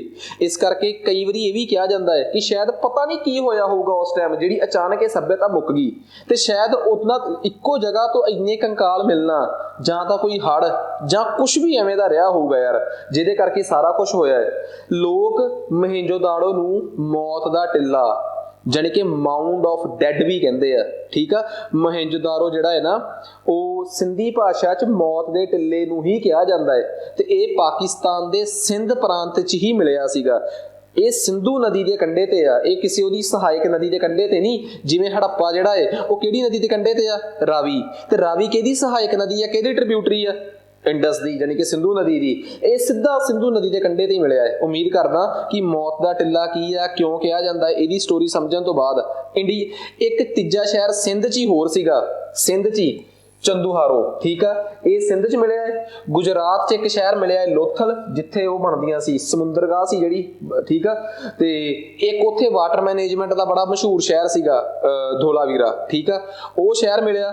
ਰਾਜਸਥਾਨ 'ਚ ਇੱਕ ਕਾਲੀਆਂ ਬੰਗਾ, ਜਿੱਥੇ ਬੈਂਗਲਸ, ਇੱਕ ਤਾਂ ਉੱਥੇ ਚੂੜੀਆਂ ਬਹੁਤ ਮਿਲੀਆਂ, ਤੇ ਇੱਕ ਉੱਥੇ ਨਾ ਜਿਵੇਂ ਯੱਗ ਵਗੈਰਾ ਨਹੀਂ ਕਰਦੇ ਹੁੰਦੇ, ਤੇ ਯੱਗ ਵਾਸਤੇ ਉਹ ਇੱਟਾਂ ਦਾ ਬਣਿਆ ਫਾਇਰ ਐਲਟਰ। ਠੀਕ ਆ, ਯੱਗ ਕਰਨ ਵਾਸਤੇ ਜਿਹੜਾ ਬਾਕਸ ਬਣਦਾ ਹੈ ਉਹ ਬਹੁਤ ਮਿਲੇ ਉੱਥੋਂ, ਫਾਇਰ ਐਲਟਰਸ ਕਾਫੀ ਮਿਲੇ ਆ। ਸੋ ਇਹ ਸਾਰਾ ਕੁਝ ਸਾਨੂੰ ਪਤਾ ਲੱਗ ਗਿਆ ਕਿ ਕਾਲੀਆਂ ਬੰਗਾ ਕਿੱਥੇ ਸੀਗਾ, ਧੋਲਾਵੀਰਾ ਕਿੱਥੇ ਆ, ਚੁੰਦਹਾਰੋ ਕਿੱਥੇ ਆ। ਐਵੇਂ ਹਰਿਆਣੇ 'ਚ ਦੋ ਸ਼ਹਿਰ ਬੜੇ ਮਸ਼ਹੂਰ ਮਿਲੇ ਆ, ਇੱਕ ਰਾਖੀਗੜ੍ਹੀ ਜਿਹੜਾ ਸਭ ਤੋਂ ਵੱਡਾ ਸ਼ਹਿਰ ਆ, ਇੱਕ ਵਾਏ ਹੋਏ ਖੇਤਾਂ ਦੇ ਸਬੂਤ ਮਿਲੇ ਆ ਉੱਥੇ ਬਨਾਵਲੀ 'ਚੋਂ। ਬਨਾਵਲੀ ਬੜਾ ਮਸ਼ਹੂਰ ਸ਼ਹਿਰ ਆ। ਠੀਕ ਆ, ਸੋ ਇਹ ਵੀ ਇੱਕ ਬਹੁਤ ਇੰਪੋਰਟੈਂਟ ਆ। ਧੋਲਾਵੀਰਾ ਬਾਰੇ ਵੀ ਮੈਂ ਤੁਹਾਨੂੰ ਦੱਸਤਾ, ਕੱਛ ਦੇ ਇਲਾਕੇ 'ਚ, ਗੁਜਰਾਤ ਦਾ ਜਿਹੜਾ ਆਹ ਇਲਾਕਾ ਨਾ, ਆਹ ਇਲਾਕਾ ਗੁਜਰਾਤ ਦਾ, ਇਹ ਕੱਛ ਦਾ ਇਲਾਕਾ ਹੈ। ਠੀਕ ਆ, ਤੇ ਆਹ ਕੈਂਬੇ ਦਾ ਇਲਾਕਾ ਹੈ, ਗਲਫ ਆਫ ਖੰਬਾਤ ਦਾ ਇਲਾਕਾ। ਇਹਨੂੰ ਕੱਛ ਦਾ ਇਲਾਕਾ, ਇਹ ਖੰਬਾਤ ਦਾ ਇਲਾਕਾ ਹੋ ਗਿਆ। ਠੀਕ ਆ, ਤੇ ਕੱਛ ਦੇ ਇਲਾਕੇ 'ਚ ਮਿਲਿਆ ਹੈ ਧੋਲਾਵੀਰਾ ਸ਼ਹਿਰ, ਜਿਹੜਾ ਆਪਣੀ ਵਾਟਰ ਮੈਨੇਜਮੈਂਟ ਵਾਸਤੇ ਬਹੁਤ ਮਸ਼ਹੂਰ ਆ। ਤੇ ਸ਼ਾਇਦ ਉਹ ਧੋਲਾਵੀਰਾ ਸ਼ਹਿਰ ਹੀ ਹੈ ਜਿਹਨੂੰ ਭਾਰਤ ਨੇ ਆਪਣੀ ਯੂਨੈਸਕੋ ਦੀ ਹੈਰੀਟੇਜ ਸਾਈਟ 'ਚ ਰੱਖ ਲਿਆ ਹੁਣ। ਠੀਕ ਆ, ਇਹ ਨਵੀਂ ਅਪਡੇਸ਼ਨਸ, ਜਿਵੇਂ ਆਪਾਂ ਨੂੰ ਕਰੰਟ ਅਫੇਅਰਸ 'ਚ ਵੀ ਆ ਜਾਂਦਾ ਕਿ ਹੁਣੇ ਯੂਨੈਸਕੋ ਨੇ ਆਪਣੀ ਜਿਹੜੀ ਹੈਰੀਟੇਜ ਸਾਈਟਸ, ਜਿਹੜੀਆਂ ਪੁਰਾਤੱਤਵਕ ਬਿਲਡਿੰਗਾਂ ਦੀ ਉਹ ਆਪਣੀ ਕਲੈਕਸ਼ਨ ਇਕੱਠੀ ਕਰਦਾ ਹੈ, ਉਹਦੇ 'ਚ ਭਾਰਤ ਦੇ ਕਿਹੜੇ ਸ਼ਹਿਰ ਨੂੰ ਜੋੜਿਆ ਗਿਆ ਹੈ ਤਾਂ ਉਹ ਧੋਲਾਵੀਰਾ ਹੀ ਆ। ਤੇ ਇਹ ਆਪਣੀ ਵਾਟਰ ਮੈਨੇਜਮੈਂਟ ਵਾਸਤੇ ਬਹੁਤ ਮਸ਼ਹੂਰ ਸੀਗੀ। ਰਾਖੀਗੜ੍ਹੀ ਜਿਹੜਾ ਸੀਗਾ, ਇਹ ਘੱਗਰ ਨਦੀ ਦੇ ਕੰਢੇ ਤੇ ਆ ਹਰਿਆਣੇ 'ਚ, ਤੇ ਇਹ ਫਿਲਹਾਲ ਹੜੱਪੜ ਸੱਭਿਅਤਾ ਦਾ ਸਭ ਤੋਂ ਵੱਡਾ ਸ਼ਹਿਰ ਆ। ਠੀਕ ਆ, ਸੋ ਹੁਣ ਇਹ ਤਾਂ ਬੜੀ ਇੰਪੋਰਟੈਂਟ ਗੱਲ ਆ, ਸਾਨੂੰ ਘੱਟੋ ਘੱਟ ਕੁਛ ਤਾਂ ਪਤਾ ਲੱਗਿਆ ਨਾ ਯਾਰ ਕਿ ਹੜੱਪਣ ਸੱਭਿਅਤਾ ਹੈ ਕੀ ਆ, ਤੇ ਇਹਨੂੰ ਕਿਸ ਤਰੀਕੇ ਨਾਲ ਸਮਝਣਾ ਚਾਹੀਦਾ ਹੈ, ਤੇ ਕੀ ਸਟੋਰੀ ਇਹਦੀ। ਹੁਣ ਗੱਲ ਕਰਦੇ ਆ ਪੰਜਾਬ ਦੀ, ਕਿਉਂਕਿ ਬਈ ਅਸੀਂ ਪੰਜਾਬ ਦੇ ਪੇਪਰ ਦੇਣੇ ਆ। ਠੀਕ ਆ, ਮਾਸਟਰ ਕੈਡਰ ਪੰਜਾਬ ਦਾ ਦੇਣਾ ਹੈ, ਲੈਕਚਰਾਰ ਦਾ ਪੇਪਰ ਅਸੀਂ ਪੰਜਾਬ ਦਾ ਦੇਣਾ ਹੈ, PPSC ਦੇ ਪੇਪਰ ਸਾਡੇ ਪੰਜਾਬ ਦੇ ਹੋਣਗੇ, PSSB ਵੀ ਪੰਜਾਬ ਪੁਲਿਸ। ਠੀਕ ਆ, ਆਉਣ ਵਾਲੀ ਸਰਕਾਰ ਤੋਂ ਸਾਨੂੰ ਉਮੀਦ ਬੜੀ ਆ, ਤੇ ਭਗਵੰਤ ਮਾਨ ਨੇ ਬੇਰੁਜ਼ਗਾਰੀ ਦੇ ਉੱਪਰ ਜਿਹੜੀ ਕਲਮ ਚਲਾਉਣੀ ਆ ਉਹ ਕਹਿ ਕੇ ਸਾਡੇ ਹੌਸਲੇ ਬੜੇ ਵਧਾਤੇ। ਠੀਕ ਆ, ਤੇ ਬਸ ਪ੍ਰਮਾਤਮਾ ਇਸੇ ਤਰੀਕੇ ਨਾਲ ਸਾਰਾ ਕੁਝ ਬਣਾਈ ਰੱਖੇ, ਤੁਹਾਡੀਆਂ ਨੌਕਰੀਆਂ ਚੱਲਦੀਆਂ ਰਹਿਣ ਵਧੀਆ। ਠੀਕ ਆ, ਸਾਡੀਆਂ ਦੁਕਾਨਦਾਰੀਆਂ। ਠੀਕ ਆ, ਤਾਂ ਸਾਰਾ ਕੁਝ ਮਿਲ ਵੰਡ ਕੇ ਹੀ ਆ, ਸਾਰਿਆਂ ਦਾ ਹੀ ਫਾਇਦਾ ਇਹਦੇ 'ਚ, ਮੇਰਾ ਇਕੱਲੇ ਦਾ ਤਾਂ ਕੋਈ ਬਹੁਤਾ ਫਾਇਦਾ ਹੈ ਨਹੀਂ। ਠੀਕ ਆ, ਤਾਂ ਖੈਰ ਅਸੀਂ ਆਪਣੇ ਮੁੱਦੇ ਤੇ ਵਾਪਸ ਚੱਲਦੇ ਹਾਂ। ਪੰਜਾਬ ਦੇ ਜਿਹੜੇ ਮਸ਼ਹੂਰ ਸ਼ਹਿਰ ਆ ਨਾ ਜੀ, ਉਹਨਾਂ ਬਾਰੇ ਦੇਖਦੇ ਆਪਾਂ ਹੁਣ ਕਿ ਪੰਜਾਬ ਦੇ ਕਿਹੜੇ ਕਿਹੜੇ ਮਸ਼ਹੂਰ ਸ਼ਹਿਰ ਆ ਜਿਹੜੇ ਲੱਭੇ ਆ। ਠੀਕ ਆ, ਜਿੱਥੋਂ ਇਹ ਸੱਭਿਅਤਾ ਮਿਲੀ ਆ। ਇੱਕ ਤਾਂ ਹੈਗਾ ਜੀ ਸੰਘੋਲ, ਜਿਹਨੂੰ ਉੱਚਾ ਪਿੰਡ ਕਹਿੰਦੇ ਆ। ਸ਼ਾਇਦ ਉਹ ਪਿੰਡ, ਜੇ ਮੈਂ ਯਾਦ ਹੋਵੇ, ਜੱਟ ਜੇਮਸ ਬੌਂਡ ਨਾਂ ਦੀ ਮੂਵੀ ਆਈ ਸੀ। ਠੀਕ ਆ, ਉਹਦੇ 'ਚ ਉਸ ਪਿੰਡ ਦਾ ਜ਼ਿਕਰ ਆਇਆ ਸੀਗਾ, ਸੰਘੋਲ ਪਿੰਡ ਦਾ, ਉੱਚਾ ਪਿੰਡ ਦਾ। ਠੀਕ ਆ, ਕਿਉਂਕਿ ਉੱਥੋਂ ਦਾ ਹੀ, ਉਸੇ ਪਿੰਡ 'ਚ ਹੀ ਚੋਰੀ ਹੁੰਦੀ ਆ, ਉਸੇ ਪਿੰਡ 'ਚ ਹੀ ਉਹ ਬੈਂਕ ਹੁੰਦਾ ਹੈ। ਦੁਬਾਰਾ ਦੇਖ ਲਿਓ ਜਾ ਕੇ। ਠੀਕ ਆ, ਇੱਕ ਤੁਹਾਡੀ GK ਤਾਂ ਘੱਟ ਲੱਗਦੀ ਹੈ ਮੈਨੂੰ, ਕਿਉਂਕਿ ਤੁਸੀਂ ਫਿਲਮਾਂ ਬਹੁਤ ਘੱਟ ਦੇਖਦੇ ਹੋ। ਸੰਘੋਲ ਜਿਹੜਾ ਹੈ ਜੀ, ਇਹ ਫਤਿਹਗੜ੍ਹ ਸਾਹਿਬ 'ਚ ਆ। ਠੀਕ ਆ ਜੀ, ਇਹਨੂੰ RS ਬਿਸਤ ਨੇ ਲੱਭਿਆ ਸੀ, MS ਤਲਵਾਰ ਨੇ। ਫੈਕਟ ਯਾਦ ਕਰਨੇ ਆ, ਦੇਖੋ। ਉਸ ਤੋਂ ਬਾਅਦ ਰੋਹੀਰਾ, ਇਹ ਸੰਗਰੂਰ 'ਚ ਆ। ਠੀਕ ਆ, ਸੁਨੇਤ ਲੁਧਿਆਣੇ ਜ਼ਿਲ੍ਹੇ ਦਾ, ਕੋਟਲਾ ਨਿਹੰਗ ਖਾਨ ਇਹ ਰੋਪੜ ਜ਼ਿਲ੍ਹੇ 'ਚ ਆ। ਠੀਕ ਆ, 4 ਇਲਾਕੇ ਨੇ ਪੰਜਾਬ ਦੇ ਜਿਹੜੇ ਪੇਪਰ 'ਚ ਆ ਸਕਦੇ ਆ। ਕਿਵੇਂ ਆਉਣਗੇ? ਮੈਚ ਕਰਾ ਲੈਣਗੇ। ਇਹਨਾਂ 'ਚੋਂ ਕਿਹੜਾ ਇਲਾਕਾ ਰੋਪੜ ਜ਼ਿਲ੍ਹੇ ਵਿੱਚ ਹੈ, ਐਵੇਂ ਦਾ ਪੇਪਰ ਆ ਜਾਊਗਾ। ਕਿਹੜਾ ਫਤਿਹਗੜ੍ਹ ਸਾਹਿਬ 'ਚ, ਕਿਹੜਾ ਸੰਗਰੂਰ 'ਚ, ਤੇ ਕਿੱਥੇ। ਠੀਕ ਆ, ਤਾਂ ਇਹ ਸਾਨੂੰ ਪਤਾ ਹੋਣਾ ਚਾਹੀਦਾ ਕਿ ਬਈ ਇੱਕ ਸ਼ਾਇਦ, ਸੌਰੀ ਮੈਂ ਲਿਖਣਾ ਸਕਿਪ ਹੋ ਗਿਆ, ਦੌਲਬਾਹਾ ਹੁਸ਼ਿਆਰਪੁਰ 'ਚ। ਠੀਕ ਆ। ਤਾਂ ਸਾਡੇ ਇਹ 4-5 ਇਲਾਕੇ, ਉਹ ਤੁਸੀਂ ਜਦੋਂ ਤੁਹਾਨੂੰ ਨੋਟਸ ਮਿਲਣਗੇ ਨਾ ਬੁੱਕ 'ਚ ਤਾਂ ਅਪਡੇਟ ਹੋਇਆ ਮਿਲੂਗਾ, ਦੋਲਬਾਹਾ ਉੱਥੋਂ ਵਾਲਾ ਆਪਣਾ ਹੁਸ਼ਿਆਰਪੁਰ ਵਾਲਾ। ਤੇ ਇਹ 4-5 ਇਲਾਕੇ ਨੇ ਜਿਹੜੇ ਸਾਡੇ ਵਾਸਤੇ ਬੜੇ ਇੰਪੋਰਟੈਂਟ ਹੋ ਜਾਂਦੇ ਆ, ਜਿਹੜੇ ਪੰਜਾਬ ਦੇ ਕੰਟੈਕਸਟ 'ਚ ਬੜੇ ਮਸ਼ਹੂਰ ਆ, ਠੀਕ ਆ। ਤਾਂ ਪੇਪਰਾਂ 'ਚ ਆ ਸਕਦੀ ਹੈ ਇਹ ਚੀਜ਼। ਹਾਂਜੀ, ਹੁਣ ਆ ਜਾਓ ਆਪਾਂ ਕੰਮ ਦੇ ਆ ਜਾਓ। ਕਹਿੰਦੇ ਜੀ ਹੜੱਪਣ ਸੱਭਿਅਤਾ ਬਾਰੇ ਪੜ੍ਹ ਲਿਆ, ਉਹਨਾਂ ਦਾ ਭੂਗੋਲਿਕ ਵਿਸਥਾਰ ਜਾਣੀ ਕਿ ਜੀਓਗ੍ਰਾਫੀਕਲ ਐਕਸਟੈਂਟ ਅਸੀਂ ਦੇਖ ਲਿਆ, ਠੀਕ ਆ। ਉਸ ਤੋਂ ਬਾਅਦ ਅਸੀਂ ਦੂਸਰੀ ਚੀਜ਼ ਦੇਖ ਲਈ ਉਹਨਾਂ ਦੀ ਕਿ ਪੰਜਾਬ 'ਚ ਕਿਹੜੇ ਸ਼ਹਿਰ ਬੜੇ ਮਸ਼ਹੂਰ ਆ, ਠੀਕ ਆ। ਤੇ ਹੜੱਪਣ ਸੱਭਿਅਤਾ ਜਿਹੜੀ ਆ ਉਹ ਕਿਵੇਂ ਪੈਦਾ ਹੋਈ ਆ, ਉਹਦੀ ਸਟੋਰੀ ਕਿ ਕਿਹੜੇ ਕਿਹੜੇ ਸਮੇਂ 'ਚ ਕੀ ਕੀ ਸੀਗਾ, ਉਹਦੇ ਬਾਰੇ ਅਸੀਂ ਕਰਨ ਤੋਂ ਬਾਅਦ ਹੁਣ ਕਰਦੇ ਹਾਂ ਜੀ ਇਹਨਾਂ ਦਾ ਢਾਂਚਾਗਤ, ਕਿ ਕਿਵੇਂ ਉਸ ਟਾਈਮ ਦੀ ਢਾਂਚਾ ਸੀਗਾ, ਕਿਵੇਂ ਇਹਨਾਂ ਦੀ ਟਾਊਨ ਪਲੈਨਿੰਗ ਸੀ। ਪੰਜਾਬੀ ਸੁਣੋ ਕੀ ਆ, ਇਹਨਾਂ ਦੀਆਂ ਗਲੀਆਂ ਨਾਲੀਆਂ, ਠੀਕ ਆ। ਜਿਵੇਂ ਭਗਵੰਤ ਮਾਨ ਜੀ ਅਕਸਰ ਕਹਿੰਦੇ ਹੁੰਦੇ ਆ ਕਿ ਇਹਨਾਂ ਨੇ ਤੁਹਾਨੂੰ 60 ਸਾਲ ਗਲੀਆਂ ਨਾਲੀਆਂ 'ਚ ਉਲਝਾਈ ਰੱਖਿਆ, ਹੋਰ ਕੋਈ ਗੱਲ ਹੀ ਨਹੀਂ ਹੋਣ ਦਿੱਤੀ। ਉਹੀ ਗਲੀਆਂ ਨਾਲੀਆਂ ਜਿਹੜੀਆਂ ਨੇ ਉਹ ਕਿਸੇ ਸ਼ਹਿਰ ਦਾ ਸ਼ਿੰਗਾਰ ਹੁੰਦੀਆਂ, ਠੀਕ ਆ। ਹਾਂ, ਅਸੀਂ ਬੇਰੁਜ਼ਗਾਰੀ ਤੇ ਵੀ ਤੁਹਾਡੀ ਸਰਕਾਰ ਤੋਂ, ਨਵੀਂ ਬਣੀ ਸਰਕਾਰ ਤੋਂ ਸਭ ਕੁਝ ਚਾਹਾਂਗੇ, ਠੀਕ ਆ, ਤੇ ਹੋਰ ਮੁੱਦਿਆਂ ਤੇ ਵੀ। ਪਰ ਇਹਦਾ ਮਤਲਬ ਇਹ ਨਹੀਂ ਕਿ ਅਸੀਂ ਗਲੀਆਂ ਨਾਲੀਆਂ ਨੂੰ ਇਗਨੋਰ ਕਰ ਦਿਓ, ਠੀਕ ਆ। ਗਲੀਆਂ ਨਾਲੀਆਂ ਜਿੰਨੀਆਂ ਵਧੀਆ ਹੋਣਗੀਆਂ ਉਹਨਾਂ ਹਾਈਜੀਨ ਵਧੀਆ ਹੋਊਗਾ। ਇਹ ਸੱਭਿਅਤਾ ਮਸ਼ਹੂਰ ਹੀ ਇਸ ਕਰਕੇ ਸੀ ਕਿ ਇੱਥੋਂ ਦੀਆਂ ਗਲੀਆਂ ਨਾਲੀਆਂ ਐਵੇਂ ਸੀ, ਗਲੀਆਂ ਐਵੇਂ ਇੱਕ ਦੂਜੇ ਨੂੰ 90 ਡਿਗਰੀ ਦੇ ਕੋਣ ਤੇ ਕੱਟਦੀਆਂ ਸੀ। ਇਹਨੂੰ ਗ੍ਰਿਡ ਸਿਸਟਮ ਕਹਿੰਦੇ ਆ, ਠੀਕ ਆ। ਤੇ ਤੁਸੀਂ ਇਹ ਸਮਝ ਲਓ ਕਿ ਹਰ ਘਰ 2 ਮੰਜ਼ਲੀ 3 ਮੰਜ਼ਲੀ ਸੀਗਾ। 2 ਮੰਜ਼ਲੀ ਤੱਕ ਘਰ ਤੁਹਾਨੂੰ 2 ਮੰਜ਼ਿਲਾਂ ਵਾਲੇ ਘਰ ਆਮ ਮਿਲਦੇ ਸੀ। ਹਰ ਘਰ ਦਾ ਵਿੱਚ ਵਾਸ਼ਰੂਮ ਸੀਗਾ, ਹਰ ਘਰ ਦੀ ਕਨੈਕਟੀਵਿਟੀ ਬਾਹਰਲੀ ਨਾਲੀ ਨਾਲ ਸੀ। ਇਹਦਾ ਮਤਲਬ ਵਾਟਰ ਮੈਨੇਜਮੈਂਟ ਸਿਸਟਮ। ਤੇ ਜ਼ਰੂਰ ਇਹ ਮੰਨਦੇ ਆ ਕਈ ਸ਼ਹਿਰ 3 ਇਲਾਕਿਆਂ 'ਚ ਵੰਡੇ ਸੀਗੇ, ਸਿਟਾਡਲ, ਉੱਚਾ ਟਿੱਲਾ, ਛੋਟਾ ਤੇ ਛੋਟਾ। ਛੋਟਾ ਜਿਹੜਾ ਕਈ ਸ਼ਹਿਰ ਸੀਗੇ, ਵੈਸੇ ਤਾਂ 2 ਹੀ ਮੇਨ ਇਲਾਕੇ, ਪਰ ਕਈ ਸ਼ਹਿਰਾਂ 'ਚ ਤੀਜਾ। ਜਿਹੜਾ ਤੀਸਰਾ ਇਲਾਕਾ ਹੁੰਦਾ ਸੀ ਨਾ, ਉੱਥੇ ਨਹੀਂ ਸੀ ਇਹ ਸਹੂਲਤਾਂ। ਤਾਂ ਇੱਥੋਂ ਇਹ ਵੀ ਪਤਾ ਲੱਗਦਾ ਹੈ ਕਿ ਬੰਨਿਆ ਕਿ ਉੱਥੇ ਚਲੋ ਜਾਤ ਪਾਤ ਨਾ ਹੋਊਗੀ, ਪਰ ਇੱਕ ਗੱਲ ਤਾਂ ਪੱਕੀ ਸੀ ਕਿ ਜਿਹੜੇ ਲੋਕ ਘੱਟ ਸਮਰੱਥ ਹੁੰਦੇ ਸੀਗੇ ਤੇ ਜੇ ਉਹ ਕਿਸੇ ਸ਼ਹਿਰ ਦੇ ਬਾਹਰ ਰਹਿ ਵੀ ਰਹੇ ਆ, ਬਸ ਉਹਨਾਂ ਨੂੰ ਘੱਟ ਸਹੂਲਤਾਂ ਮਿਲਦੀਆਂ ਸੀ। ਇਸ ਇਲਾਕੇ 'ਚ ਮਿਡਲ ਕਲਾਸ ਸੁਸਾਇਟੀ ਸੀ। ਇੱਥੇ ਰਾਜੇ ਰਜਵਾੜੇ ਤੇ ਉਹਨਾਂ ਦਾ ਆਪਣਾ ਜਿਹੜਾ ਵੀ ਸੈਕਟਰੀਏਟ ਟਾਈਪ ਸਿਸਟਮ ਸੀਗਾ, ਉਹ ਇੱਥੋਂ ਚੱਲਦਾ ਹੁੰਦਾ ਸੀ ਸਾਰਾ। ਉਮੀਦ ਕਰਦਾ ਕਿ ਸਮਝ ਆ ਹੀ ਗਿਆ ਹੋਊਗਾ, ਠੀਕ ਹੈ ਜੀ। ਤਾਂ ਹੜੱਪਣ ਸੱਭਿਅਤਾ ਦੀ ਟਾਊਨ ਪਲੈਨਿੰਗ ਬਾਰੇ ਮੈਂ ਤੁਹਾਨੂੰ ਦੱਸ ਹੀ ਦਿੱਤਾ ਕਿ ਕਿਸ ਤਰੀਕੇ ਨਾਲ ਹੁੰਦੀ ਸੀਗੀ। ਹਰ ਜ਼ਿਲ੍ਹੇ 'ਚ ਇੱਕ ਸਿਟਾਡਲ ਹੁੰਦਾ ਸੀ, ਕਿਲਾ ਹੁੰਦਾ ਸੀਗਾ। ਕਿਲੇ ਦਾ ਇੱਕ ਥੱਲੜਾ ਹਿੱਸਾ ਹੁੰਦਾ ਸੀ। ਚੁੰਦੂਹਾੜੋ ਜਿਹੜਾ ਸਿੰਧ ਦਾ ਇਲਾਕਾ ਹੈ, ਸਿੰਧ ਦੇ ਵਿੱਚ ਇੱਕ ਸ਼ਹਿਰ ਆ, ਉੱਥੇ ਕਿਲਾ ਨਹੀਂ ਮਿਲਿਆ, ਉੱਥੇ 2 ਪੋਰਸ਼ਨ ਨਹੀਂ ਮਿਲੇ, ਇਕੱਠਾ ਹੀ ਸ਼ਹਿਰ ਮਿਲਿਆ ਹੈ, ਠੀਕ ਆ। ਤੇ ਬਟ ਬਾਕੀ ਸਾਰੀ ਜਗ੍ਹਾ ਤੇ, ਹਾਂ ਉੱਥੇ ਇੱਕ ਗੱਲ ਹੋਰ ਮੈਂ ਤੁਹਾਨੂੰ ਦੱਸਦਾ, ਬਾਕੀ ਜਗ੍ਹਾ ਤੇ ਤਾਂ ਇੱਟਾਂ ਮਜ਼ਬੂਤ ਮਿਲੀਆਂ, ਉੱਥੋਂ ਦੀ ਇੱਟ ਵੀ ਮਾੜੀ ਕੁਆਲਿਟੀ ਦੀ ਮਿਲੀ ਹੈ ਚੁੰਦੂਹਾੜੋ ਦੀ ਜਿਹੜੀ ਹੈ ਨਾ। ਇਹਦਾ ਮਤਲਬ ਇਹ ਵੀ ਇੱਕ ਗੱਲ ਕਹਿ ਸਕਦੇ ਹਾਂ, ਜਿਵੇਂ ਕੋਈ ਮੈਨੂੰ ਇਹ ਕਹਿ ਦੇ ਕਿ ਆ ਪੰਜਾਬ ਆ ਸਾਰਾ, ਠੀਕ ਆ। ਚਲੋ ਹੁਣ ਤਾਂ ਚੰਗੀ ਗੱਲ ਆ ਕਿ ਪੰਜਾਬ ਦਾ ਕੋਈ ਵੀ ਸ਼ਹਿਰ ਜਿਹੜਾ ਹੈ ਉਹਦੀ ਡਿਵੈਲਪਮੈਂਟ ਰਹਿ ਹੀ ਨਹੀਂ ਸਕਦੀ। ਪਹਿਲਾਂ ਮੰਨਿਆ ਜਾਂਦਾ ਹੁੰਦਾ ਸੀ ਕਿ ਪੰਜਾਬ 'ਚ ਬਾਕੀ ਸਾਰੇ ਪੰਜਾਬ ਦਾ ਵਿਕਾਸ ਹੋ ਸਕਦਾ ਹੈ, ਨਾ ਕਦੀ ਸੰਗਰੂਰ ਦਾ ਵਿਕਾਸ ਹੋਣਾ, ਠੀਕ ਆ, ਕਿ ਜ਼ਿਲ੍ਹਾ ਸੰਗਰੂਰ, ਤੇ ਨਾ ਬਠਿੰਡੇ ਦਾ ਹੋਣਾ। ਸੁੱਖ ਨਾਲ 10 ਸਾਲ ਬਾਦਲ ਸਾਹਿਬ ਆਏ ਤੇ ਬਠਿੰਡੇ ਦਾ ਵਿਕਾਸ ਹੋ ਗਿਆ, ਤੇ ਹੁਣ 92 ਸੀਟਾਂ 93 ਸੀਟਾਂ ਲੈ ਕੇ ਮਾਨ ਸਾਹਿਬ ਆ ਗਏ ਆ, ਹੁਣ ਸੰਗਰੂਰ ਦਾ ਵਿਕਾਸ ਹੋ ਜਾਊਗਾ। ਪਟਿਆਲਾ ਵੈਸੇ ਚੰਡੀਗੜ੍ਹ ਦੀ ਛਾਂਚ ਸੀਗਾ, ਇਹਦਾ ਵਿਕਾਸ ਕੈਪਟਨ ਸਾਹਿਬ ਦੇ ਹੁੰਦਿਆਂ ਵੀ ਉਵੇਂ ਹੋਇਆ, ਨਾ ਹੁੰਦੇ ਥੋੜਾ ਬਹੁਤਾ ਘੱਟ ਹੁੰਦਾ ਹੋ ਹੀ ਜਾਣਾ ਸੀਗਾ। ਆਲਮੋਸਟ ਇੱਥੇ ਤਾਂ ਸਾਰੇ ਸ਼ਹਿਰਾਂ ਦਾ ਵਿਕਾਸ ਹੋ ਹੀ ਗਿਆ, ਪਰ ਕਈ ਸ਼ਹਿਰ ਇਹੋ ਜਿਹੇ ਹੁੰਦੇ ਆ ਜਿਨ੍ਹਾਂ ਦਾ ਨਾ ਜ਼ੋਰ ਲਾਉਣ ਦੇ ਬਾਵਜੂਦ ਵੀ ਵਿਕਾਸ ਨਹੀਂ ਹੁੰਦਾ, ਠੀਕ ਆ।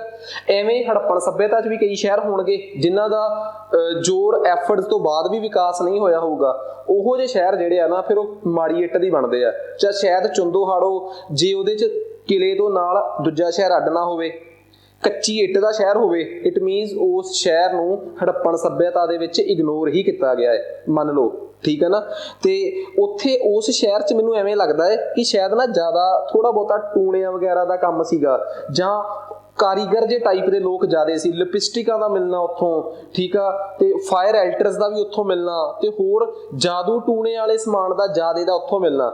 ਵੈਸੇ ਤਾਂ ਮੰਨਿਆ ਜਾਂਦਾ ਹੈ ਕਿ ਇਹਨਾਂ ਦੀ ਸੱਭਿਅਤਾ 'ਚ ਮੰਦਿਰ ਨਹੀਂ ਸੀ ਹੈਗੇ, ਬਟ ਇਹ ਤਾਂ ਨਹੀਂ ਕਹਿ ਸਕਦੇ ਆਪਾਂ ਕਿ ਇਹਨਾਂ ਦੀ ਸੱਭਿਅਤਾ ਦੇ ਵਿੱਚ ਰੱਬ ਵੀ ਨਹੀਂ ਸੀ ਹੈਗਾ, ਠੀਕ ਆ। ਬਹੁਤ ਸਬੂਤ ਮਿਲੇ ਆ ਜਿੱਥੋਂ ਆਪਾਂ ਕਹਿ ਸਕਦੇ ਆ ਕਿ ਰੱਬ ਵੀ ਸੀ, ਰੱਬ ਨੂੰ ਮੰਨਦੇ ਵੀ ਸੀ, ਬਟ ਕਿਵੇਂ ਮੰਨਦੇ ਸੀ ਉਹ ਅੱਗੇ ਜਾ ਕੇ ਪਤਾ ਲੱਗੂਗਾ। ਖੈਰ, ਆਹ ਸਟੋਰੀ ਤਾਂ ਸਮਝ ਆ ਹੀ ਗਈ ਆਪਾਂ ਨੂੰ, ਠੀਕ ਆ। ਇਹ ਗੱਲ ਬੜੀ ਕਲੀਅਰ ਆ ਕਿ ਸੜਕਾਂ ਇੱਕ 90 ਡਿਗਰੀ ਦੇ ਕੋਣ ਤੇ ਕੱਟਦੀਆਂ ਸੀ, ਤੇ ਬਿਲਕੁਲ ਕਹਿ ਲਓ ਕਿ ਕੀ ਕਹਿੰਦੇ ਹੁੰਦੇ ਆਪਾਂ ਨੂੰ, ਆਪਾਂ ਆਇਤਕਾਰ, ਜਿਵੇਂ ਰੈਕਟੈਂਗਲ ਨਹੀਂ, ਠੀਕ ਆ, ਆਇਤਕਾਰ ਦੇ ਵਿੱਚ ਆਪਸ 'ਚ ਕੱਟਦੀਆਂ ਸੀ। ਰੈਕਟੈਂਗੂਲਰ ਤਰੀਕੇ ਨਾਲ ਇਹ ਆਪਸ 'ਚ ਪੱਕੀਆਂ ਇੱਟਾਂ ਵਰਤੀਆਂ ਜਾਂਦੀਆਂ ਸੀ। ਬਹੁਤ ਜ਼ਿਆਦਾ ਜਗ੍ਹਾ ਤੇ ਮਜ਼ਬੂਤ ਇੱਟ ਵਰਤੀ ਗਈ ਆ। ਜਿਵੇਂ ਮੈਂ ਤੁਹਾਨੂੰ ਦੱਸਿਆ ਕਿ ਇੱਕ ਅੱਧਾ ਮੈਨੂੰ ਥੋੜਾ ਜਿਹਾ ਅਜੀਬ ਲੱਗਿਆ ਜਿਵੇਂ ਚੰਦੂਹਾੜੋ, ਬਾਕੀ ਸਾਰੀ ਜਗ੍ਹਾ ਤੇ ਇੱਟ ਬਹੁਤ ਮਜ਼ਬੂਤ ਵਰਤੀ ਗਈ ਹੈ। ਉਸ ਤੋਂ ਬਾਅਦ ਅੱਗੇ ਆਪਣੇ ਕੋਲ ਇੱਕ ਹੋਰ ਬੜੀ ਖਾਸ ਗੱਲ ਹੈ, ਡਰੇਨੇਜ ਸਿਸਟਮ। ਸ਼ਹਿਰਾਂ ਦਾ ਡਰੇਨੇਜ ਸਿਸਟਮ ਬੜਾ ਵਧੀਆ ਸੀ। ਹਰ ਪਿੰਡ 'ਚ, ਹਰ ਸ਼ਹਿਰ ਦੇ ਹਰ ਪਿੰਡ ਸ਼ਹਿਰ ਦੇ ਘਰ 'ਚ ਵਾਸ਼ਰੂਮ, ਠੀਕ ਆ, ਤੇ ਉਹਦੇ ਨਾਲ ਬਾਹਰਲੀ ਨਾਲੀ ਨਾਲ ਕਨੈਕਟੀਵਿਟੀ, ਇੱਕ ਖਾਸੀਅਤ ਸੀਗੀ ਇਹਨਾਂ ਸ਼ਹਿਰਾਂ ਦੀ, ਠੀਕ ਆ। ਸੋ ਉਮੀਦ ਕਰਦਾ ਕਿ ਆ ਵੀ ਗੱਲ ਚੰਗੀ ਤਰ੍ਹਾਂ ਸਮਝ ਆ ਗਈ ਹੋਊਗੀ। ਨੈਕਸਟ ਉਸ ਤੋਂ ਬਾਅਦ, ਠੀਕ ਆ, ਲੈਂਪ ਪੋਸਟ ਹੋਣਾ, ਘਰ 2 ਸਟੋਰੀ ਤੇ ਵੱਖਰੇ ਵੱਖਰੇ ਸਾਈਜ਼ ਦੇ ਹੋਣਾ, ਇਹ ਵੀ ਦੱਸਦਾ ਸੀਗਾ ਕਿ ਹਾਂ ਜਮਾਤੀ ਫਰਕ, ਜਿਹਨੂੰ ਅਸੀਂ ਅੰਗਰੇਜ਼ੀ 'ਚ ਕਹਿ ਦਿੰਦੇ ਕਲਾਸ ਡਿਫਰੈਂਸ, ਅਮੀਰ ਗਰੀਬ ਦਾ ਫਾਸਲਾ ਸੀਗਾ ਥੋੜਾ ਬਹੁਤਾ, ਕਿਉਂਕਿ ਕਈ ਘਰ 2 ਮੰਜ਼ਲੀ ਸੀ, ਕਈ 1 ਮੰਜ਼ਲੀ ਸੀ, ਕਈ ਘਰਾਂ ਦੇ ਵਿੱਚ ਬੈਡਰੂਮ 3 ਬੈਡਰੂਮ ਸੈੱਟ ਸੀ, ਕੋਈ 2 ਬੈਡਰੂਮ ਸੀ। ਮੀਨਸ ਕਿ ਫਰਕ ਸੀਗਾ, ਘਰਾਂ 'ਚ ਫਰਕ ਸੀਗਾ। ਘਰ ਪੱਕੀ ਇੱਟ ਦੇ ਬਣੇ ਹੋਏ ਸੀ, ਸਾਰੇ ਘਰ ਇੱਕ ਲਾਈਨ 'ਚ ਹੁੰਦੇ ਸੀ, ਮਤਲਬ ਕਿ ਪੂਰੀ ਤਰ੍ਹਾਂ ਅਰਬਨ ਪਲੈਨਿੰਗ ਜਿਹਨੂੰ ਆਪਾਂ ਕਹਿ ਸਕਦੇ ਹਾਂ, ਤਾਂ ਉਹ ਚੀਜ਼ ਦੇਖੀ ਗਈ। ਘਰਾਂ ਦੇ ਵਿੱਚ ਟਾਈਲਡ ਬਾਥਰੂਮ ਹੁੰਦੇ ਸੀ, ਇਹ ਵੀ ਇੱਕ ਬੜੀ ਇੰਪੋਰਟੈਂਟ ਸਾਰੀ ਮੈਂ ਤੁਹਾਨੂੰ ਦੱਸ ਹੀ ਦਿੱਤਾ ਕਿ ਸ਼ਹਿਰ ਕਿਵੇਂ ਸੀਗਾ, ਠੀਕ ਆ। ਗੱਲ ਕਰਦੇ ਹਾਂ ਉੱਥੇ ਮਿਲਣ ਵਾਲੀਆਂ ਚੀਜ਼ਾਂ ਦੀ, ਪਬਲਿਕ ਪਲੇਸਿਸ ਦੀ। ਜਿਵੇਂ ਹੁਣ ਤੁਸੀਂ ਕਹੋਗੇ ਪਬਲਿਕ ਪਲੇਸ ਕੀ ਆ, ਪਟਿਆਲੇ 'ਚ ਕਿਹੜੀਆਂ ਕਿਹੜੀਆਂ ਪਬਲਿਕ ਪਲੇਸਿਸ ਨੇ? ਇੱਥੋਂ ਦੇ ਗਾਰਡਨਸ, ਇੱਥੋਂ ਦੇ ਪਾਰਕ, ਇੱਥੋਂ ਦੀਆਂ FCI ਦੇ ਗਰਾਊਂਡ, ਇੱਥੋਂ ਦੀਆਂ ਸਰਕਾਰੀ ਬਿਲਡਿੰਗਾਂ, ਇੱਥੋਂ ਦੇ ਸਟੋਰ, ਸਰਕਾਰੀ ਸਟੋਰ, ਗੁਰਦੁਆਰੇ, ਮੰਦਿਰ, ਇਹ ਸਾਰੀਆਂ ਪਬਲਿਕ ਪਲੇਸ ਹੋ ਗਈਆਂ। ਉੱਥੋਂ ਦੀ ਪਬਲਿਕ ਪਲੇਸ ਕੀ ਸੀ? ਮਹੇਂਜੋਦਾੜੋ 'ਚ ਇੱਕ ਬਹੁਤ ਵੱਡੀ ਚੀਜ਼ ਮਿਲੀ ਆ। ਮਹੇਂਜੋਦਾੜੋ 'ਚ ਇੱਕ ਬਹੁਤ ਵੱਡਾ ਉਹ ਮਿਲਿਆ, ਸਰੋਵਰ। ਉਸ ਸਰੋਵਰ ਦੇ ਆਲੇ ਦੁਆਲੇ ਕਮਰੇ ਮਿਲੇ ਆ। ਉਹਨਾਂ ਕਮਰਿਆਂ ਦੇ ਵਿੱਚ ਐਂ ਲੱਗਦਾ ਸੀਗਾ ਕਿ ਕਿਸੇ ਬੰਦੇ ਦੇ ਚੇਂਜ ਕਰਨ ਵਾਸਤੇ ਰੂਮ ਸੀਗਾ ਉਹ, ਤੇ ਉਹ ਇਸ ਤਰੀਕੇ ਦਾ ਸੀਗਾ, ਐਵੇਂ ਲੱਗਦਾ ਸੀ ਕਿ ਲੋਕ ਜਿਹੜੇ ਸੀ ਹਮੇਸ਼ਾ ਹੀ ਉਹਦੇ 'ਚ ਨਹਾਉਂਦੇ ਨਹੀਂ ਸੀਗੇ। ਉਹਨੂੰ ਇਸ਼ਨਾਨ ਦੇ ਪਰਪਸ ਨਾਲ, ਕਿਸੇ ਰਿਲੀਜੀਅਸ ਪਰਪਸ ਨਾਲ, ਧਾਰਮਿਕ ਕਾਰਨ ਤੋਂ ਵਰਤਿਆ ਜਾਂਦਾ ਸੀਗਾ ਉਸ ਸਰੋਵਰ ਨੂੰ। ਉਹਦੀ ਦੱਸਿਆ ਹੋਇਆ ਕਿ ਕਿੰਨੇ ਬਾਏ ਕਿੰਨੇ ਫੁੱਟ ਸੀਗਾ, ਕਿੰਨੇ 11.25 ਮੀਟਰ ਤੇ 7 ਮੀਟਰ ਲੰਬਾਈ ਚੜਾਈ ਸੀਗੀ ਉਹਦੀ, ਠੀਕ ਆ। ਡੂੰਘਾ ਕਿੰਨਾ ਸੀ ਤੇ ਕੀ ਹਿਸਾਬ ਕਿਤਾਬ ਸੀਗਾ, ਠੀਕ ਹੈ। ਇਹ ਕਿਹੜੇ ਸ਼ਹਿਰ 'ਚ ਮਿਲਿਆ ਹੈ? ਮਹੇਂਜੋਦਾੜੋ 'ਚ। ਮਹੇਂਜੋਦਾੜੋ 'ਚ ਇੱਕ ਟਿੱਲਾ ਮਿਲਿਆ ਹੈ, ਟਿੱਲੇ ਨੂੰ ਅੰਗਰੇਜ਼ੀ 'ਚ ਕਹਿੰਦੇ ਆ ਸਿਟਾਡਲ। ਇੱਕ ਛੋਟਾ ਸ਼ਹਿਰ ਮਿਲਿਆ ਹੈ, ਇਹ ਉੱਚੇ ਪਾਸੇ ਮਿਲਿਆ ਹੈ। ਪੇਪਰ 'ਚ ਆਉਂਦਾ ਹੁੰਦਾ ਕਿ ਮਹੇਂਜੋਦਾੜੋ 'ਚ ਮਿਲਣ ਵਾਲੀ, ਮਹੇਂਜੋਦਾੜੋ ਉਹੀ ਸ਼ਹਿਰ ਆ ਜਿੱਥੇ ਬਹੁਤ ਅਰਥੀਆਂ ਮਿਲੀਆਂ, ਜਿਹਨੂੰ ਮਾਊਂਟ ਆਫ ਡੈਡ, ਮੌਤ ਦਾ ਟਿੱਲਾ ਵੀ ਕਿਹਾ ਜਾਂਦਾ ਜਿਹੜੇ ਸ਼ਹਿਰ ਨੂੰ, ਜਿਹਨੂੰ RD ਬੈਨਰਜੀ ਨੇ 4 ਸਾਲ ਬਾਅਦ ਲੱਭਿਆ, ਹੜੱਪਾ ਸ਼ਹਿਰ ਲੱਭਣ ਤੋਂ ਬਾਅਦ, ਠੀਕ ਆ। ਮਹੇਂਜੋਦਾੜੋ ਸਿੰਧ 'ਚ ਆ ਤੇ ਹੜੱਪਾ ਸ਼ਹਿਰ ਕਿੱਥੇ ਆ? ਪੰਜਾਬ 'ਚ। ਉਹ ਹੜੱਪਾ ਜਿਹੜਾ ਹੈ ਉਹ ਰਾਵੀ ਨਦੀ ਦੇ ਕੰਢੇ ਤੇ ਆ, ਤੇ ਇਹ ਕਿਹੜੀ ਨਦੀ ਦੇ ਕੰਢੇ ਤੇ ਆ? ਸਿੰਧੂ ਨਦੀ ਦੇ ਕੰਢੇ ਤੇ ਆ, ਯਾਨੀ ਕਿ ਇੰਡਸ ਨਦੀ ਦੇ ਕੰਢੇ ਤੇ ਆ। ਇਹ ਗੱਲਾਂ ਯਾਦ ਹੋ ਜਾਣੀਆਂ ਚਾਹੀਦੀਆਂ, ਬਹੁਤ ਇੰਪੋਰਟੈਂਟ ਆ। ਖੈਰ ਆਪਾਂ ਆਪਣੇ ਮੁੱਦੇ ਤੇ ਵਾਪਸ ਆ ਜਾਈਏ, ਠੀਕ ਆ। ਇੱਥੋਂ ਤੱਕ ਪਹੁੰਚ ਗਏ ਆਪਾਂ। ਨੈਕਸਟ, ਹਾਂਜੀ, ਅਗਲਾ ਪੁਆਇੰਟ ਆ ਗਿਆ ਆਪਣੇ ਕੋਲ, ਠੀਕ ਆ ਜੀ। ਤਾਂ ਆਹ ਦੇਖੋ ਜੀ, ਆਹ ਗ੍ਰੇਟ ਬਾਤ ਆ। ਮੈਂ ਉਸੇ ਗੱਲ ਤੇ ਰੁਕ ਗਿਆ, ਤੁਸੀਂ ਉਹਨਾਂ ਚਿਰ ਇਸ ਫੋਟੋ ਨੂੰ ਦੇਖ ਸਕਦੇ ਹੋ, ਸਮਝੋ ਕਿ ਕਿਸ ਤਰੀਕੇ ਦਾ ਇਹ ਸ਼ਹਿਰ ਬਿਲਡਿੰਗ ਰਹੀ ਹੋਊਗੀ। ਇੰਪੋਰਟੈਂਟ ਗੱਲ ਜਿਹੜੀ ਮੈਂ ਦੱਸਣੀ ਚਾਹੁੰਦਾ ਤੁਹਾਨੂੰ ਕਿ ਮਹੇਂਜੋਦਾੜੋ 'ਚ ਸਭ ਤੋਂ ਵੱਡੀ ਬਿਲਡਿੰਗ ਕਿਹੜੀ ਮਿਲੀ ਆ? ਮਹੇਂਜੋਦਾੜੋ 'ਚ ਸਭ ਤੋਂ ਵੱਡੀ ਬਿਲਡਿੰਗ ਮਿਲੀ ਆ ਉੱਥੇ ਗ੍ਰੇਨਰੀ, ਅਨਾਜ ਭੰਡਾਰ ਮਿਲਿਆ ਉੱਥੇ, ਆ ਵੀ ਆ, ਪਰ ਇਹ ਉੱਥੋਂ ਦੀ ਸਭ ਤੋਂ ਵੱਡੀ ਬਿਲਡਿੰਗ ਨਹੀਂ, ਉੱਥੋਂ ਦੀ ਸਭ ਤੋਂ ਵੱਡੀ ਬਿਲਡਿੰਗ ਆ ਰਹੀ, ਠੀਕ ਆ ਜੀ।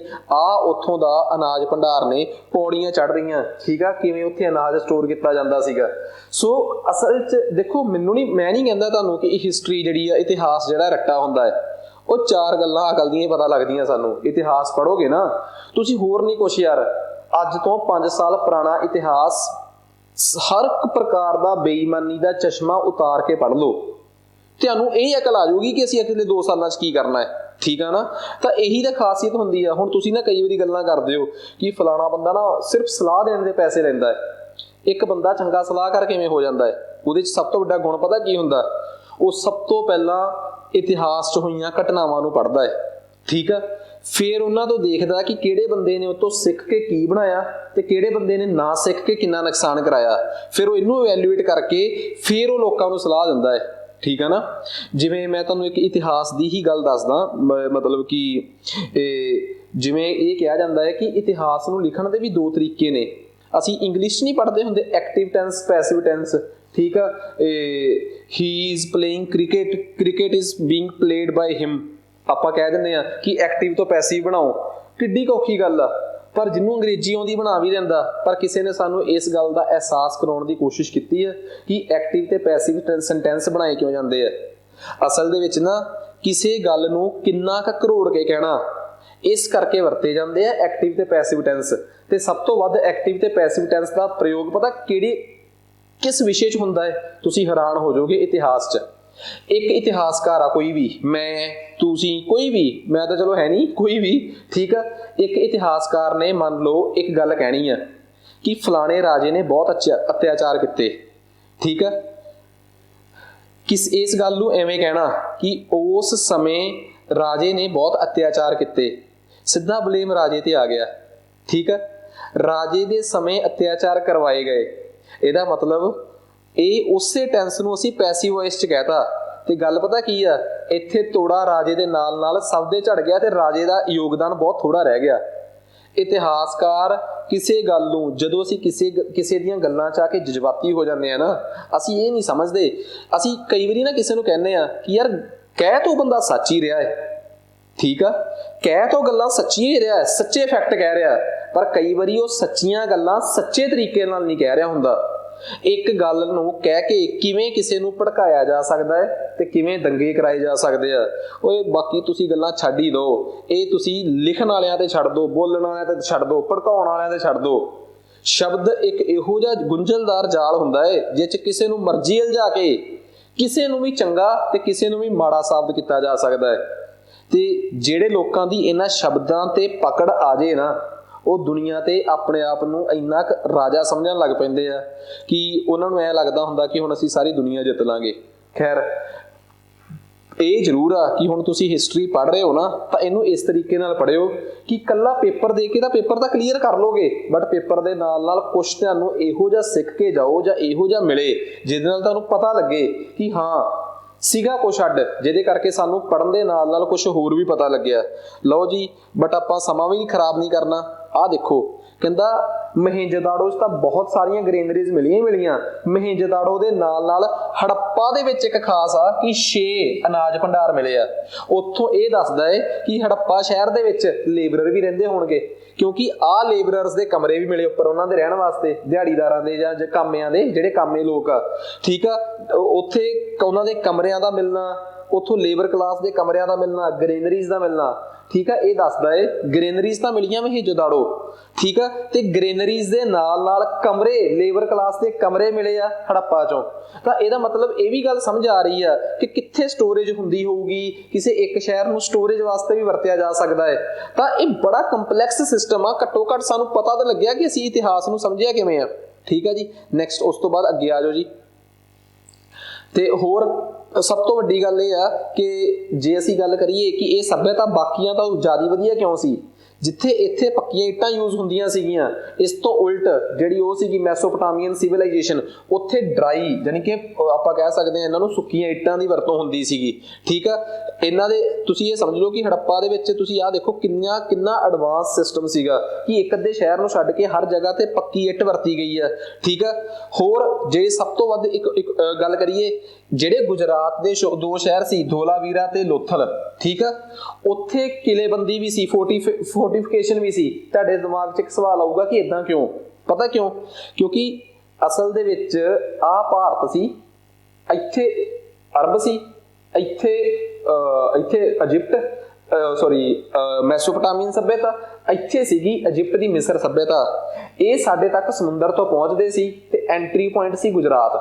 ਸਾਡੇ ਗੁਜਰਾਤ ਦੇ 2 ਸ਼ਹਿਰ ਸੀ, ਲੋਥਲ ਤੇ ਧੋਲਾਵੀਰਾ, ਕਿ ਸਾਡੇ ਉਹਨਾਂ 2 ਸ਼ਹਿਰਾਂ ਤੇ ਜਿਹੜੇ ਕਿ ਸਮੁੰਦਰ ਨਾਲ ਲੱਗਦੇ ਆ, ਉਹਨਾਂ ਤੇ ਹਮਲਾ ਨਾ ਹੋ ਜੇ, ਇਸ ਕਰਕੇ ਇਹਨਾਂ ਸ਼ਹਿਰਾਂ ਦੇ ਆਲੇ ਦੁਆਲੇ ਕਿਲੇਬੰਦੀ ਵੀ ਬਣਾਈ ਗਈ। ਬਾਕੀ ਸ਼ਹਿਰਾਂ 'ਚ ਕਿਲੇਬੰਦੀ ਦੀ ਬਹੁਤੀ ਲੋੜ ਨਹੀਂ ਸੀ, ਕਿਉਂਕਿ ਬਾਕੀ ਜਗ੍ਹਾ ਤੇ ਤਾਂ ਜੇ ਹਮਲਾ ਹੋਊਗਾ ਵੀ ਤਾਂ ਪੈਦਲ ਯਾਤਰਾ ਹੀ ਆਊਗੀ, ਪੈਦਲ ਸੈਨਿਕ ਹੀ ਆਉਣਗੇ, ਤੇ ਉਹਦਾ ਪਹਿਲਾਂ ਹੀ ਪ੍ਰਬੰਧ ਹੁੰਦਾ ਸੀ। ਉਹਦਾ ਤਾਂ ਕੀ ਪ੍ਰਬੰਧ ਸੀ? ਕਿਲਾ ਹਮੇਸ਼ਾ ਉੱਚਾ ਕਰਕੇ ਬਣਾਇਆ ਜਾਂਦਾ ਸੀ, ਆਮ ਲੋਕਾਂ ਦੇ ਰਹਿਣ ਲਈ ਛੋਟਾ ਸ਼ਹਿਰ ਥੱਲੇ ਕਰਕੇ ਬਣਾਇਆ ਜਾਂਦਾ ਸੀ। ਮੇਨ ਉਹਨਾਂ ਸ਼ਹਿਰਾਂ ਨੂੰ ਮਜ਼ਬੂਤ ਕੀਤਾ ਗਿਆ, ਠੀਕ ਹੈ ਨਾ। ਆਹ ਤੁਹਾਨੂੰ ਮੈਂ ਦੱਸ ਹੀ ਦਿੱਤਾ, ਠੀਕ ਹੈ। ਤੇ ਆਹ ਤੁਹਾਨੂੰ ਮੈਂ ਦੱਸ ਹੀ ਦਿੱਤਾ ਕਿ ਜਿਹੜਾ ਲੋਥਲ ਦਾ ਕਿਲਾ ਸੀਗਾ, ਲੋਥਲ ਦੇ ਕਿਲੇ ਤੇ ਜਿਹੜਾ ਲੋਥਲ ਸ਼ਹਿਰ ਸੀ, ਉਹਦੇ ਕਿਲੇ ਦੇ ਆਲੇ ਦੁਆਲੇ ਦੀਵਾਰ ਨਹੀਂ ਕੀਤੀ, ਪਰ ਕਿਲਾ ਉੱਚਾ ਕਰਕੇ ਬਣਾਇਆ ਸੀਗਾ। ਲੋਥਲ ਦਾ ਕਿਲਾ ਹੀ ਉੱਚਾ ਕਰਕੇ ਬਣਾਇਆ ਹੋਇਆ ਸੀਗਾ ਕਿ ਜੇ ਉੱਥੋਂ ਤੱਕ ਦੁਸ਼ਮਣ ਪਹੁੰਚੇ ਵੀ ਤਾਂ ਉਹਨੂੰ ਕਿਸ ਤਰੀਕੇ ਨਾਲ ਕੰਟਰੋਲ ਕਰ ਲਿਆ ਜਾਵੇ, ਠੀਕ ਆ। ਸੋ ਇਹ ਉਸ ਟਾਈਮ ਦੀ ਸੱਭਿਅਤਾ ਬਾਰੇ ਮੈਂ ਤੁਹਾਨੂੰ ਸਾਰਾ ਕੁਝ ਦੱਸਦਾ ਕਿ ਬਈ ਇਹ ਸਾਡੇ ਦੇਸ਼ ਦੀ ਜਿਹੜੀ ਸਾਡੀ ਇੰਡਸ ਵੈਲੀ ਸਿਵਲਾਈਜੇਸ਼ਨ ਆ, ਇਹਦੇ ਬਾਰੇ ਸਾਨੂੰ ਕਿੱਥੋਂ ਪਤਾ ਲੱਗਿਆ। ਸਾਨੂੰ ਬਹੁਤ ਕੁਝ ਉੱਥੋਂ ਦਾ ਸਾਨੂੰ ਸਬੂਤ ਮਿਲੇ ਆ, ਸਾਨੂੰ ਸੀਲਸ ਮਿਲੀਆਂ, ਅੱਗੇ ਜਾ ਕੇ ਪੜਾਉਂਗਾ ਮੈਂ ਕਿ ਸਾਨੂੰ ਸੀਲਸ ਵੀ ਮਿਲੀਆਂ, ਸਾਨੂੰ ਨਾ ਮਿੱਟੀ ਦੇ ਭਾਂਡੇ ਬਰਤਨ ਮਿਲੇ ਆ ਜਿਹਨੂੰ ਅਸੀਂ ਟੈਰਾਕੋਟਾ ਮਾਡਲ ਕਹਿ ਦਿੰਦੇ ਆ, ਸਾਨੂੰ ਬ੍ਰੌਂਜ ਦੀਆਂ ਮੂਰਤਾਂ ਵੀ ਮਿਲੀਆਂ ਹੈ, ਠੀਕ ਆ, ਉੱਥੋਂ ਸਾਨੂੰ ਪਤਾ ਲੱਗਿਆ ਹੈ। ਇੱਥੋਂ ਤੱਕ ਕਿ ਸਾਡੀ ਸੱਭਿਅਤਾ ਬਾਰੇ ਸਬੂਤ ਇਰਾਕ ਚੋਂ ਵੀ ਮਿਲੇ ਆ ਤੇ ਮਿਸਰ ਚੋਂ ਵੀ ਮਿਲੇ ਆ, ਮਤਲਬ ਮੈਸੋਪੋਟਾਮੀਆ ਚੋਂ ਵੀ ਮਿਲੇ ਆ ਤੇ ਇਜਿਪਟ ਤੋਂ ਵੀ ਮਿਲੇ ਆ। ਸਬੂਤ ਇਹ ਕਹਿੰਦੇ ਆ ਕਿ ਸਾਡਾ ਉਹਨਾਂ ਨਾਲ ਵਪਾਰ ਵੀ ਸੀ ਤੇ ਉਹ ਸਾਡੇ ਬਾਰੇ ਬਹੁਤਾ ਜਾਣਦੇ ਵੀ ਸੀ। ਕਿੱਡੀ ਇੰਪੋਰਟੈਂਟ ਗੱਲ ਆ, ਬੜੀ ਇੰਪੋਰਟੈਂਟ ਗੱਲ ਆ, ਪੇਪਰ 'ਚ ਆਉਂਦਾ ਹੁੰਦਾ ਕਿ ਮੈਸੋਪੋਟਾਮੀਆ ਵਾਲੇ ਸਾਨੂੰ ਯਾਨੀ ਕਿ ਸਿੰਧੂ ਘਾਟੀ ਵਾਲਿਆਂ ਨੂੰ ਮੈਲੂਹਾ ਕਹਿ ਕੇ ਬੁਲਾਉਂਦੇ ਸੀਗੇ। ਆਹ ਗੱਲ ਬਹੁਤ ਇੰਪੋਰਟੈਂਟ ਆ ਕਿਉਂਕਿ ਉਹ ਆਪਾਂ ਨੂੰ ਪਤਾ ਹੀ ਆ ਕਿ ਉਹ ਕੀ ਉਹਨਾਂ ਨੇ, ਆ ਦੇਖੋ ਉਹਨਾਂ ਨੇ ਦੱਸਿਆ ਵੀ ਸੀ ਕਿ ਜਿਹੜੀ ਆਪਣੀ ਆ ਸੀਗੀ ਗਲਫ ਦੀ ਖਾੜੀ ਉਹਨੂੰ ਦਿਲਹਮ ਹੋ ਗਿਆ, ਠੀਕ ਆ, ਤੇ ਜਿਹੜਾ ਆਪਣਾ ਉਹ ਸੀ ਓਮਾਨ ਵਾਲਾ ਇਲਾਕਾ ਉਹਨੂੰ ਮਕਾਨ ਹੋ ਗਿਆ, ਤੇ ਜਿਹੜਾ ਭਾਰਤ ਦਾ ਇਲਾਕਾ ਸੀ ਉਹਨੂੰ ਮੈਲੂਹਾ ਹੋ ਗਿਆ, ਠੀਕ ਆ। ਪੇਪਰ 'ਚ ਸਿੱਧਾ ਸਵਾਲ ਆਊਗਾ ਕਿ ਸਿੰਧੂ ਘਾਟੀ ਸੱਭਿਅਤਾ ਨੂੰ ਮੈਸੋਪੋਟਾਮੀਆ 'ਚ ਕੀ ਕਹਿ ਕੇ ਬੁਲਾਇਆ ਜਾਂਦਾ ਸੀ, ਕੀ ਕਹਿ ਕੇ ਬੁਲਾਇਆ ਜਾਂਦਾ ਸੀ? ਮੈਲੂਹਾ। ਤਾਂ ਸਾਡੀ ਸੱਭਿਅਤਾ ਬਾਰੇ ਉਹ ਕਿਵੇਂ ਜਾਣਦੇ ਸੀ? ਸਾਨੂੰ ਕਿਵੇਂ ਪਤਾ ਲੱਗਾ ਕਿ ਉਹ ਸਾਡੇ ਬਾਰੇ ਜਾਣਦੇ ਸੀ? ਸਾਨੂੰ ਇਸ ਗੱਲ ਦਾ ਪਤਾ ਇੱਥੋਂ ਲੱਗਿਆ ਕਿ ਸਾਡੀਆਂ ਜਿਹੜੀਆਂ ਸੀਲਸ ਸੀਗੀਆਂ, ਠੀਕ ਆ, ਤੇ ਉਹ ਸਾਨੂੰ ਉੱਥੋਂ ਮਿਲੀਆਂ, ਠੀਕ ਆ। ਸੋ ਇਹ ਆਪਣੇ ਆਪ 'ਚ ਇੱਕ ਬੜੀ ਇੰਪੋਰਟੈਂਟ ਗੱਲ ਸੀਗੀ ਕਿ ਆ ਦੇਖੋ ਸੀਲਸ ਜਿਹੜੀਆਂ ਹੁੰਦੀਆਂ, ਠੀਕ ਆ, ਉਹਨਾਂ ਦਾ ਇੱਕ ਬੜਾ ਵਿਸ਼ੇਸ਼ ਯੋਗਦਾਨ ਹੁੰਦਾ ਹੈ। ਕਿਉਂ? ਤੁਹਾਨੂੰ ਆਪ ਪਤਾ ਹੈ ਕਿ ਸੀਲਸ ਵਪਾਰ ਕਰਨ ਲਈ ਨਾ ਇੱਕ ਐਕਸਚੇਂਜ ਕਰਨ ਵਾਸਤੇ ਬਹੁਤ ਵਧੀਆ ਆਈਟਮ ਆ ਕਿ ਤੁਸੀਂ ਸਾਡੇ ਤੋਂ ਸਿੱਪੀਆਂ ਲੈ ਲਓ, ਆਹ ਦੇ ਦਿਓ, ਆਹ ਲੈ ਲਓ, ਆਹ ਦੇ ਦਿਓ, ਤਾਂ ਉਹਦੇ ਤੌਰ ਤੇ ਇਹਨਾਂ ਨੂੰ ਬਹੁਤ ਵਧੀਆ ਤਰੀਕੇ ਨਾਲ ਵਰਤਿਆ ਜਾ ਸਕਦਾ ਸੀਗਾ, ਠੀਕ ਆ। ਤੇ ਹਾਂ, ਜੇ ਕੋਈ ਮੈਨੂੰ ਪੁੱਛੇ ਕਿ ਉਸ ਟਾਈਮ ਮਿਲਣ ਵਾਲੀਆਂ ਸੀਲਸ ਕਿਵੇਂ ਦੀਆਂ ਸੀ, ਸਭ ਤੋਂ ਪਹਿਲਾਂ ਤੁਸੀਂ ਇਸ ਫੋਟੋ ਤੇ ਫੋਕਸ ਕਰੋ। ਇਹ 'ਚ ਤੁਹਾਨੂੰ ਸੀਲਸ ਜਿਹੜੀਆਂ ਨੇ ਉਹਨਾਂ ਦੀ ਬਣਤਰ ਮਿਲੂਗੀ ਕਿ ਸੀਲਸ ਕਿਸ ਪ੍ਰਕਾਰ ਦੀਆਂ ਸੀਗੀਆਂ। ਦੇਖੋ ਸਵਾਸਤਿਕ ਦੇ ਸਾਈਨ ਵਾਲੀ ਸੀਲ ਵੀ ਸਾਨੂੰ ਇੱਥੇ ਦਿਸ ਰਹੀ ਹੈ, ਠੀਕ ਆ। ਬਾਰਾਸਿੰਗਾ ਵੀ ਦਿਸ ਰਿਹਾ ਹੈ ਸਾਨੂੰ, ਟਾਈਗਰ ਵੀ ਦਿਸ ਰਿਹਾ ਹੈ, ਠੀਕ ਆ, ਤੇ ਸਾਨੂੰ ਇੱਕ ਪਸ਼ੂਪਤੀ ਭਗਵਾਨ ਵੀ, ਐਲੀਫੈਂਟ ਵੀ ਦਿਸ ਰਿਹਾ, ਯੂਨੀਕੋਰਨ ਜਿਹਨੂੰ ਆਪਾਂ ਇੱਕ ਸਿੰਗ ਵਾਲਾ ਗੈਂਡਾ ਕਹਿ ਦਿੰਦੇ ਆ, ਉਹ ਵੀ ਦਿਸ ਰਿਹਾ ਸਾਨੂੰ ਸੀਲਸ ਦੇ ਉੱਪਰ, ਠੀਕ ਆ। ਆ ਇੱਕ ਪਸ਼ੂਪਤੀ ਭਗਵਾਨ ਦੀ, ਇਹਦੇ ਨਾਲ ਹਾਥੀ ਵੀ ਦਿਸ ਰਿਹਾ ਸਾਨੂੰ, ਟਾਈਗਰ ਵੀ ਦਿਸ ਰਿਹਾ, ਐਲੀਫੈਂਟ ਵੀ ਦਿਸ ਰਿਹਾ, 2 ਡੀਅਰ ਵੀ ਦਿਸ ਰਿਹਾ, ਰਾਈਨੋ ਵੀ ਦਿਸ ਰਿਹਾ। ਇੱਕ ਮਤਲਬ ਪੇਪਰ 'ਚ ਆਉਂਦਾ ਹੁੰਦਾ ਕਿ ਜਿਹੜੀ ਪਸ਼ੂਪਤੀ ਭਗਵਾਨ ਦੀ ਸੀਲ ਆ, ਇਹ ਵੀ ਨਹੀਂ ਪਤਾ ਕਿ ਉਦੋਂ ਪਸ਼ੂਪਤੀ ਭਗਵਾਨ ਸੀਗੇ ਕਿ ਨਹੀਂ, ਕਲਪਨਾ ਕੀਤੀ ਹੈ ਕਿ ਪਸ਼ੂਪਤੀ ਭਗਵਾਨ ਵਰਗਾ ਹੀ ਕੋਈ ਸ਼ਖਸ ਹੋਊਗਾ ਜਿਹਨੂੰ ਉਹ ਪੂਜਦੇ ਹੋਣਗੇ। ਉਹਦੇ ਇੱਕ ਪਾਸੇ ਰਾਈਨੋ, ਇੱਕ ਸਿੰਗ ਵਾਲਾ ਗੈਂਡਾ, ਹਾਥੀ, ਐਲੀਫੈਂਟ ਹੋ ਗਿਆ, ਟਾਈਗਰ ਹੋ ਗਿਆ, ਚੀਤਾ ਹੋ ਗਿਆ ਜਿਹਨੂੰ ਆਪਾਂ ਕਹਿ ਦਿੰਦੇ ਆ, ਠੀਕ ਆ, ਤੇ ਹੋਰ ਕੀ ਰਹਿ ਗਿਆ ਸੀ? ਇੱਕ ਬੁੱਲ ਹੋ ਗਿਆ, ਮਤਲਬ ਕਿ ਛੋਟਾ ਟਾਈਪ ਹੈ ਨਾ, ਜਾਂ ਜੋ ਵੀ ਬਲਦ ਕਹਿ ਲਓ, ਠੀਕ ਆ। 2 ਹਿਰਨ ਹੋ ਗਏ ਇਹਨਾਂ ਦੇ ਪੈਰਾਂ 'ਚ, ਤਾਂ ਇਹ ਇੱਕ ਪਸ਼ੂਪਤੀ, ਜਿਵੇਂ ਸ਼ਿਵਜੀ ਦਾ ਪਸ਼ੂਪਤੀ ਰੂਪ ਹੁੰਦਾ ਉਹਨਾਂ ਵਰਗੇ ਸੀ। ਤਾਂ ਇਹ ਸੀਲਸ ਉਹਨਾਂ ਸਮਿਆਂ 'ਚ ਮਿਲੀਆਂ। ਤਾਂ ਤੁਸੀਂ ਨਾ ਸੀਲਸ ਬਾਰੇ ਦੇਖੋ ਕਿ ਕਿਸ ਸ਼ੇਪ ਦੀਆਂ ਸੀਲਸ ਸੀਗੀਆਂ ਜਿਹੜੀਆਂ ਉਹਨਾਂ ਸਮਿਆਂ 'ਚ ਮਿਲਦੀਆਂ ਰਹੀਆਂ। ਆ ਜਾਓ ਇੰਪੋਰਟੈਂਟ ਗੱਲ ਦੇਖਦੇ ਆਪਾਂ। ਕਹਿੰਦੇ ਜ਼ਿਆਦਾਤਰ ਸੀਲਸ ਜਿਹੜੀਆਂ ਸੀ ਉਹ ਸਕੇਅਰ ਸੀਲ ਸੀਗੀਆਂ, ਠੀਕ ਆ। ਕਿਸ ਮਟੀਰੀਅਲ ਦੀਆਂ ਬਣੀਆਂ ਸੀ? ਪੇਪਰ 'ਚ ਆ ਸਕਦਾ ਸਟੇਟਾਈਟ, ਠੀਕ ਆ, ਪੱਥਰ ਜਿਹਾ ਹੁੰਦਾ ਹੈ, ਠੀਕ ਆ, ਉਸ ਮਟੀਰੀਅਲ ਦਾ ਬਣੀਆਂ ਹੁੰਦੀਆਂ ਸੀਗੀਆਂ। ਇਸ ਤੋਂ ਬਿਨਾ ਹੋਰ ਵੀ ਵਧੀਆ ਕੁਆਲਿਟੀ ਦੇ ਜਿਹੜੇ ਸਟੋਨ ਸੀਗੀ ਉਹਨਾਂ ਦੀਆਂ ਸੀਲਸ ਅਵੇਲੇਬਲ ਸੀਗੀਆਂ। ਤਾਂ ਇਹ ਸੀਲਸ ਜਿਹੜੀਆਂ ਨੇ ਇਹ ਸਾਨੂੰ ਕੱਲੀਆਂ ਇੱਥੇ ਨਹੀਂ ਮਿਲੀਆਂ, ਇਹ ਸਾਨੂੰ ਕਿਤੇ ਬਾਹਰ ਵੀ ਮਿਲੀਆਂ। ਕੋਈ ਉਸ ਟਾਈਮ ਜੇ ਮੈਨੂੰ ਕੋਈ ਕਵੇ ਕਿ ਉਸ ਟਾਈਮ ਕਿਸੇ ਧਾਤੂ ਦੀ ਕੋਈ ਸਿੱਕੇ ਚੱਲਦੇ ਸੀ, ਨਹੀਂ, ਸਿੱਕੇ ਨਹੀਂ ਸੀ, ਇਹ ਸੀਲਸ ਹੀ ਸਿੱਕਿਆਂ ਵਾਸਤੇ ਵਰਤੀਆਂ ਜਾਂਦੀਆਂ ਸੀ। ਕਿਹਦੇ ਨਾਲ? ਵਪਾਰ ਕਰਨ ਵਾਸਤੇ। ਸੱਭਿਅਤਾ ਦੇ ਅੰਦਰ ਇੰਟਰਨਲ ਵਪਾਰ ਯਾਨੀ ਕਿ ਅੰਦਰੂਨੀ ਵਪਾਰ, ਜਾਂ ਦੂਜੀਆਂ ਸੱਭਿਅਤਾਵਾਂ ਨਾਲ ਬਾਹਰੀ ਵਪਾਰ ਵਾਸਤੇ, ਕਿਸੇ ਵੀ ਪਰਪਸ ਵਾਸਤੇ ਇਹੀ ਜਿਆਦੀਆਂ ਸੀਲਸ ਜਿਹੜੀਆਂ ਸੀਗੀਆਂ ਇਹਨਾਂ ਨੂੰ ਵਰਤਿਆ ਜਾਂਦਾ ਸੀ। ਸਬੂਤ ਕਹਿ ਰਹੇ ਆ ਦੇਖੋ, ਜਿਹੜੀ ਮੈਸੋਪੋਟਾਮੀਆ ਦੀ ਸੱਭਿਅਤਾ ਸੀ, ਉੱਥੋਂ ਦੇ ਸ਼ਹਿਰ ਸੀਗੇ ਉਰ, ਸੂਸਾ, ਉੱਥੇ ਸਾਨੂੰ ਇਹ ਸੱਭਿਅਤਾ ਮਿਲੀ, ਉੱਥੇ ਸਾਨੂੰ ਇਹ ਸੀਲਸ ਮਿਲੀਆਂ। ਉਹਨਾਂ ਸ਼ਹਿਰਾਂ 'ਚ ਇਹਨਾਂ ਸੀਲਸ ਦੇ ਮਿਲਣ ਦਾ ਮਤਲਬ ਸਮਝ ਗਏ ਕੀ ਆ? ਕਿ ਸਾਡਾ ਵਪਾਰ ਉੱਥੋਂ ਤੱਕ ਸੀਗਾ, ਮੈਸੋਪੋਟਾਮੀਆ ਨਾਲ ਹੋ ਗਿਆ, ਠੀਕ ਆ, ਜਾਂ ਆਪਣੀ ਇਜਿਪਟ ਜਿਹੜੀ ਆਪਣੀ ਦੂਜੀ ਸੱਭਿਅਤਾ ਹੋ ਗਈ, ਇਜਿਪਟ ਦੀ ਸੱਭਿਅਤਾ ਹੋ ਗਈ, ਉਹਨਾਂ ਨਾਲ ਸਾਡਾ ਸਿੱਧਾ ਵਪਾਰ ਸੀਗਾ, ਠੀਕ ਆ। ਤੇ ਸਾਡੀਆਂ ਬਣਾਈਆਂ ਹੋਈਆਂ ਜਿਹੜੀਆਂ ਚੂੜੀਆਂ ਵਗੈਰਾ ਸੀ, ਜਿਹੜੀਆਂ ਚੁੰਦਾਰੋ, ਲੋਥਲ ਵਗੈਰਾ ਬਣਦੀਆਂ ਸੀਗੀਆਂ, ਠੀਕ ਆ, ਜ਼ਿਆਦਾਤਰ ਇੱਥੇ ਹੀ ਬਣਦੀਆਂ ਸੀ, ਇੱਥੋਂ ਤੱਕ ਐਕਸਪੋਰਟ ਹੁੰਦੀਆਂ ਸੀ। ਉਹ ਚੂੜੀਆਂ ਵੀ ਸਾਨੂੰ ਬਹੁਤ ਬਾਹਰਲੇ ਦੇਸ਼ਾਂ 'ਚ ਜਾ ਕੇ ਮਿਲੀਆਂ, ਠੀਕ ਆ। ਤਾਂ ਆਹ ਸੀਲਸ ਜਾਂ ਆਹ ਸਮਾਨ ਸੀ, ਕਾਰੀਗਰੀ ਸੀਗੀ, ਜਿਹੜਾ ਸਮਾਨ ਸਾਡਾ ਬਾਹਰ ਐਕਸਪੋਰਟ ਹੁੰਦਾ ਸੀਗਾ, ਠੀਕ ਆ। ਸੋ ਉਮੀਦ ਕਰਦਾ, ਤੇ ਹਾਂ ਸਭ ਤੋਂ ਇੰਪੋਰਟੈਂਟ ਗੱਲ ਜਿਹੜਾ ਕਿ ਸਾਡੀ ਅੱਜ ਲਾਸਟ ਪੁਆਇੰਟ ਹੋਊਗਾ, ਇਸ ਤੋਂ ਬਾਅਦ ਅਸੀਂ ਇਸ ਲੈਕਚਰ ਨੂੰ ਕੱਲ ਕੰਟੀਨਿਊ ਕਰਾਂਗੇ। ਗੱਲ ਇਹ ਆ ਕਿ ਵੈਸੇ ਤਾਂ ਸਾਡੀ पोर्ट सिटी बंदरगाह ਤਾਂ 3-4 ਸੀਗੀਆਂ ਗੁਜਰਾਤ 'ਚ, ਪਰ ਬੰਦਰਗਾਹ ਅੱਡ ਚੀਜ਼ ਹੁੰਦੀ ਹੈ, ਜਿੱਥੇ ਜਹਾਜ਼ ਆ ਕੇ ਰੁਕਦੇ ਆ ਉਹਨੂੰ ਸੀ ਪੋਰਟ ਕਹਿ ਦਿੰਦੇ ਆ, ਤੇ ਜਿੱਥੇ ਜਹਾਜ਼ ਬਣਦੇ ਆ ਉਹਨੂੰ ਅਸੀਂ ਡੌਕਯਾਰਡ ਕਹਿੰਦੇ ਆ। ਕੀ ਕਹਿੰਦੇ ਆ? ਡੌਕਯਾਰਡ। ਤੇ ਮਸ਼ਹੂਰ ਇੱਕੋ ਚੀਜ਼ ਹੀ ਸੀ, ਡੌਕਯਾਰਡ ਇੱਕੋ ਹੀ ਮਸ਼ਹੂਰ ਸੀ, ਕਿਹੜਾ? ਲੋਥਲ। ਠੀਕ ਆ, ਲੋਥਲ ਇੱਕ ਬੜਾ ਮਸ਼ਹੂਰ ਡੌਕਯਾਰਡ ਰਿਹਾ ਜਿਹੜਾ ਕਿ ਗੁਜਰਾਤ ਅੱਜ ਦੇ 'ਚ। ਠੀਕ ਆ, ਤੇ ਪੇਪਰ 'ਚ ਆ ਵੀ ਸਕਦਾ ਕਿ ਗੁਜਰਾਤ ਦੇ ਕਿਹੜੇ ਇਲਾਕੇ 'ਚ ਆ, ਤਾਂ ਇਹ ਮੈਂ ਤੁਹਾਨੂੰ ਆਲਰੇਡੀ ਡਿਸਕਸ ਕਰ ਚੁੱਕਿਆ, ਤੁਸੀਂ ਵੀ ਕਮੈਂਟ ਬਾਕਸ 'ਚ ਦੱਸਣਾ ਹੈ।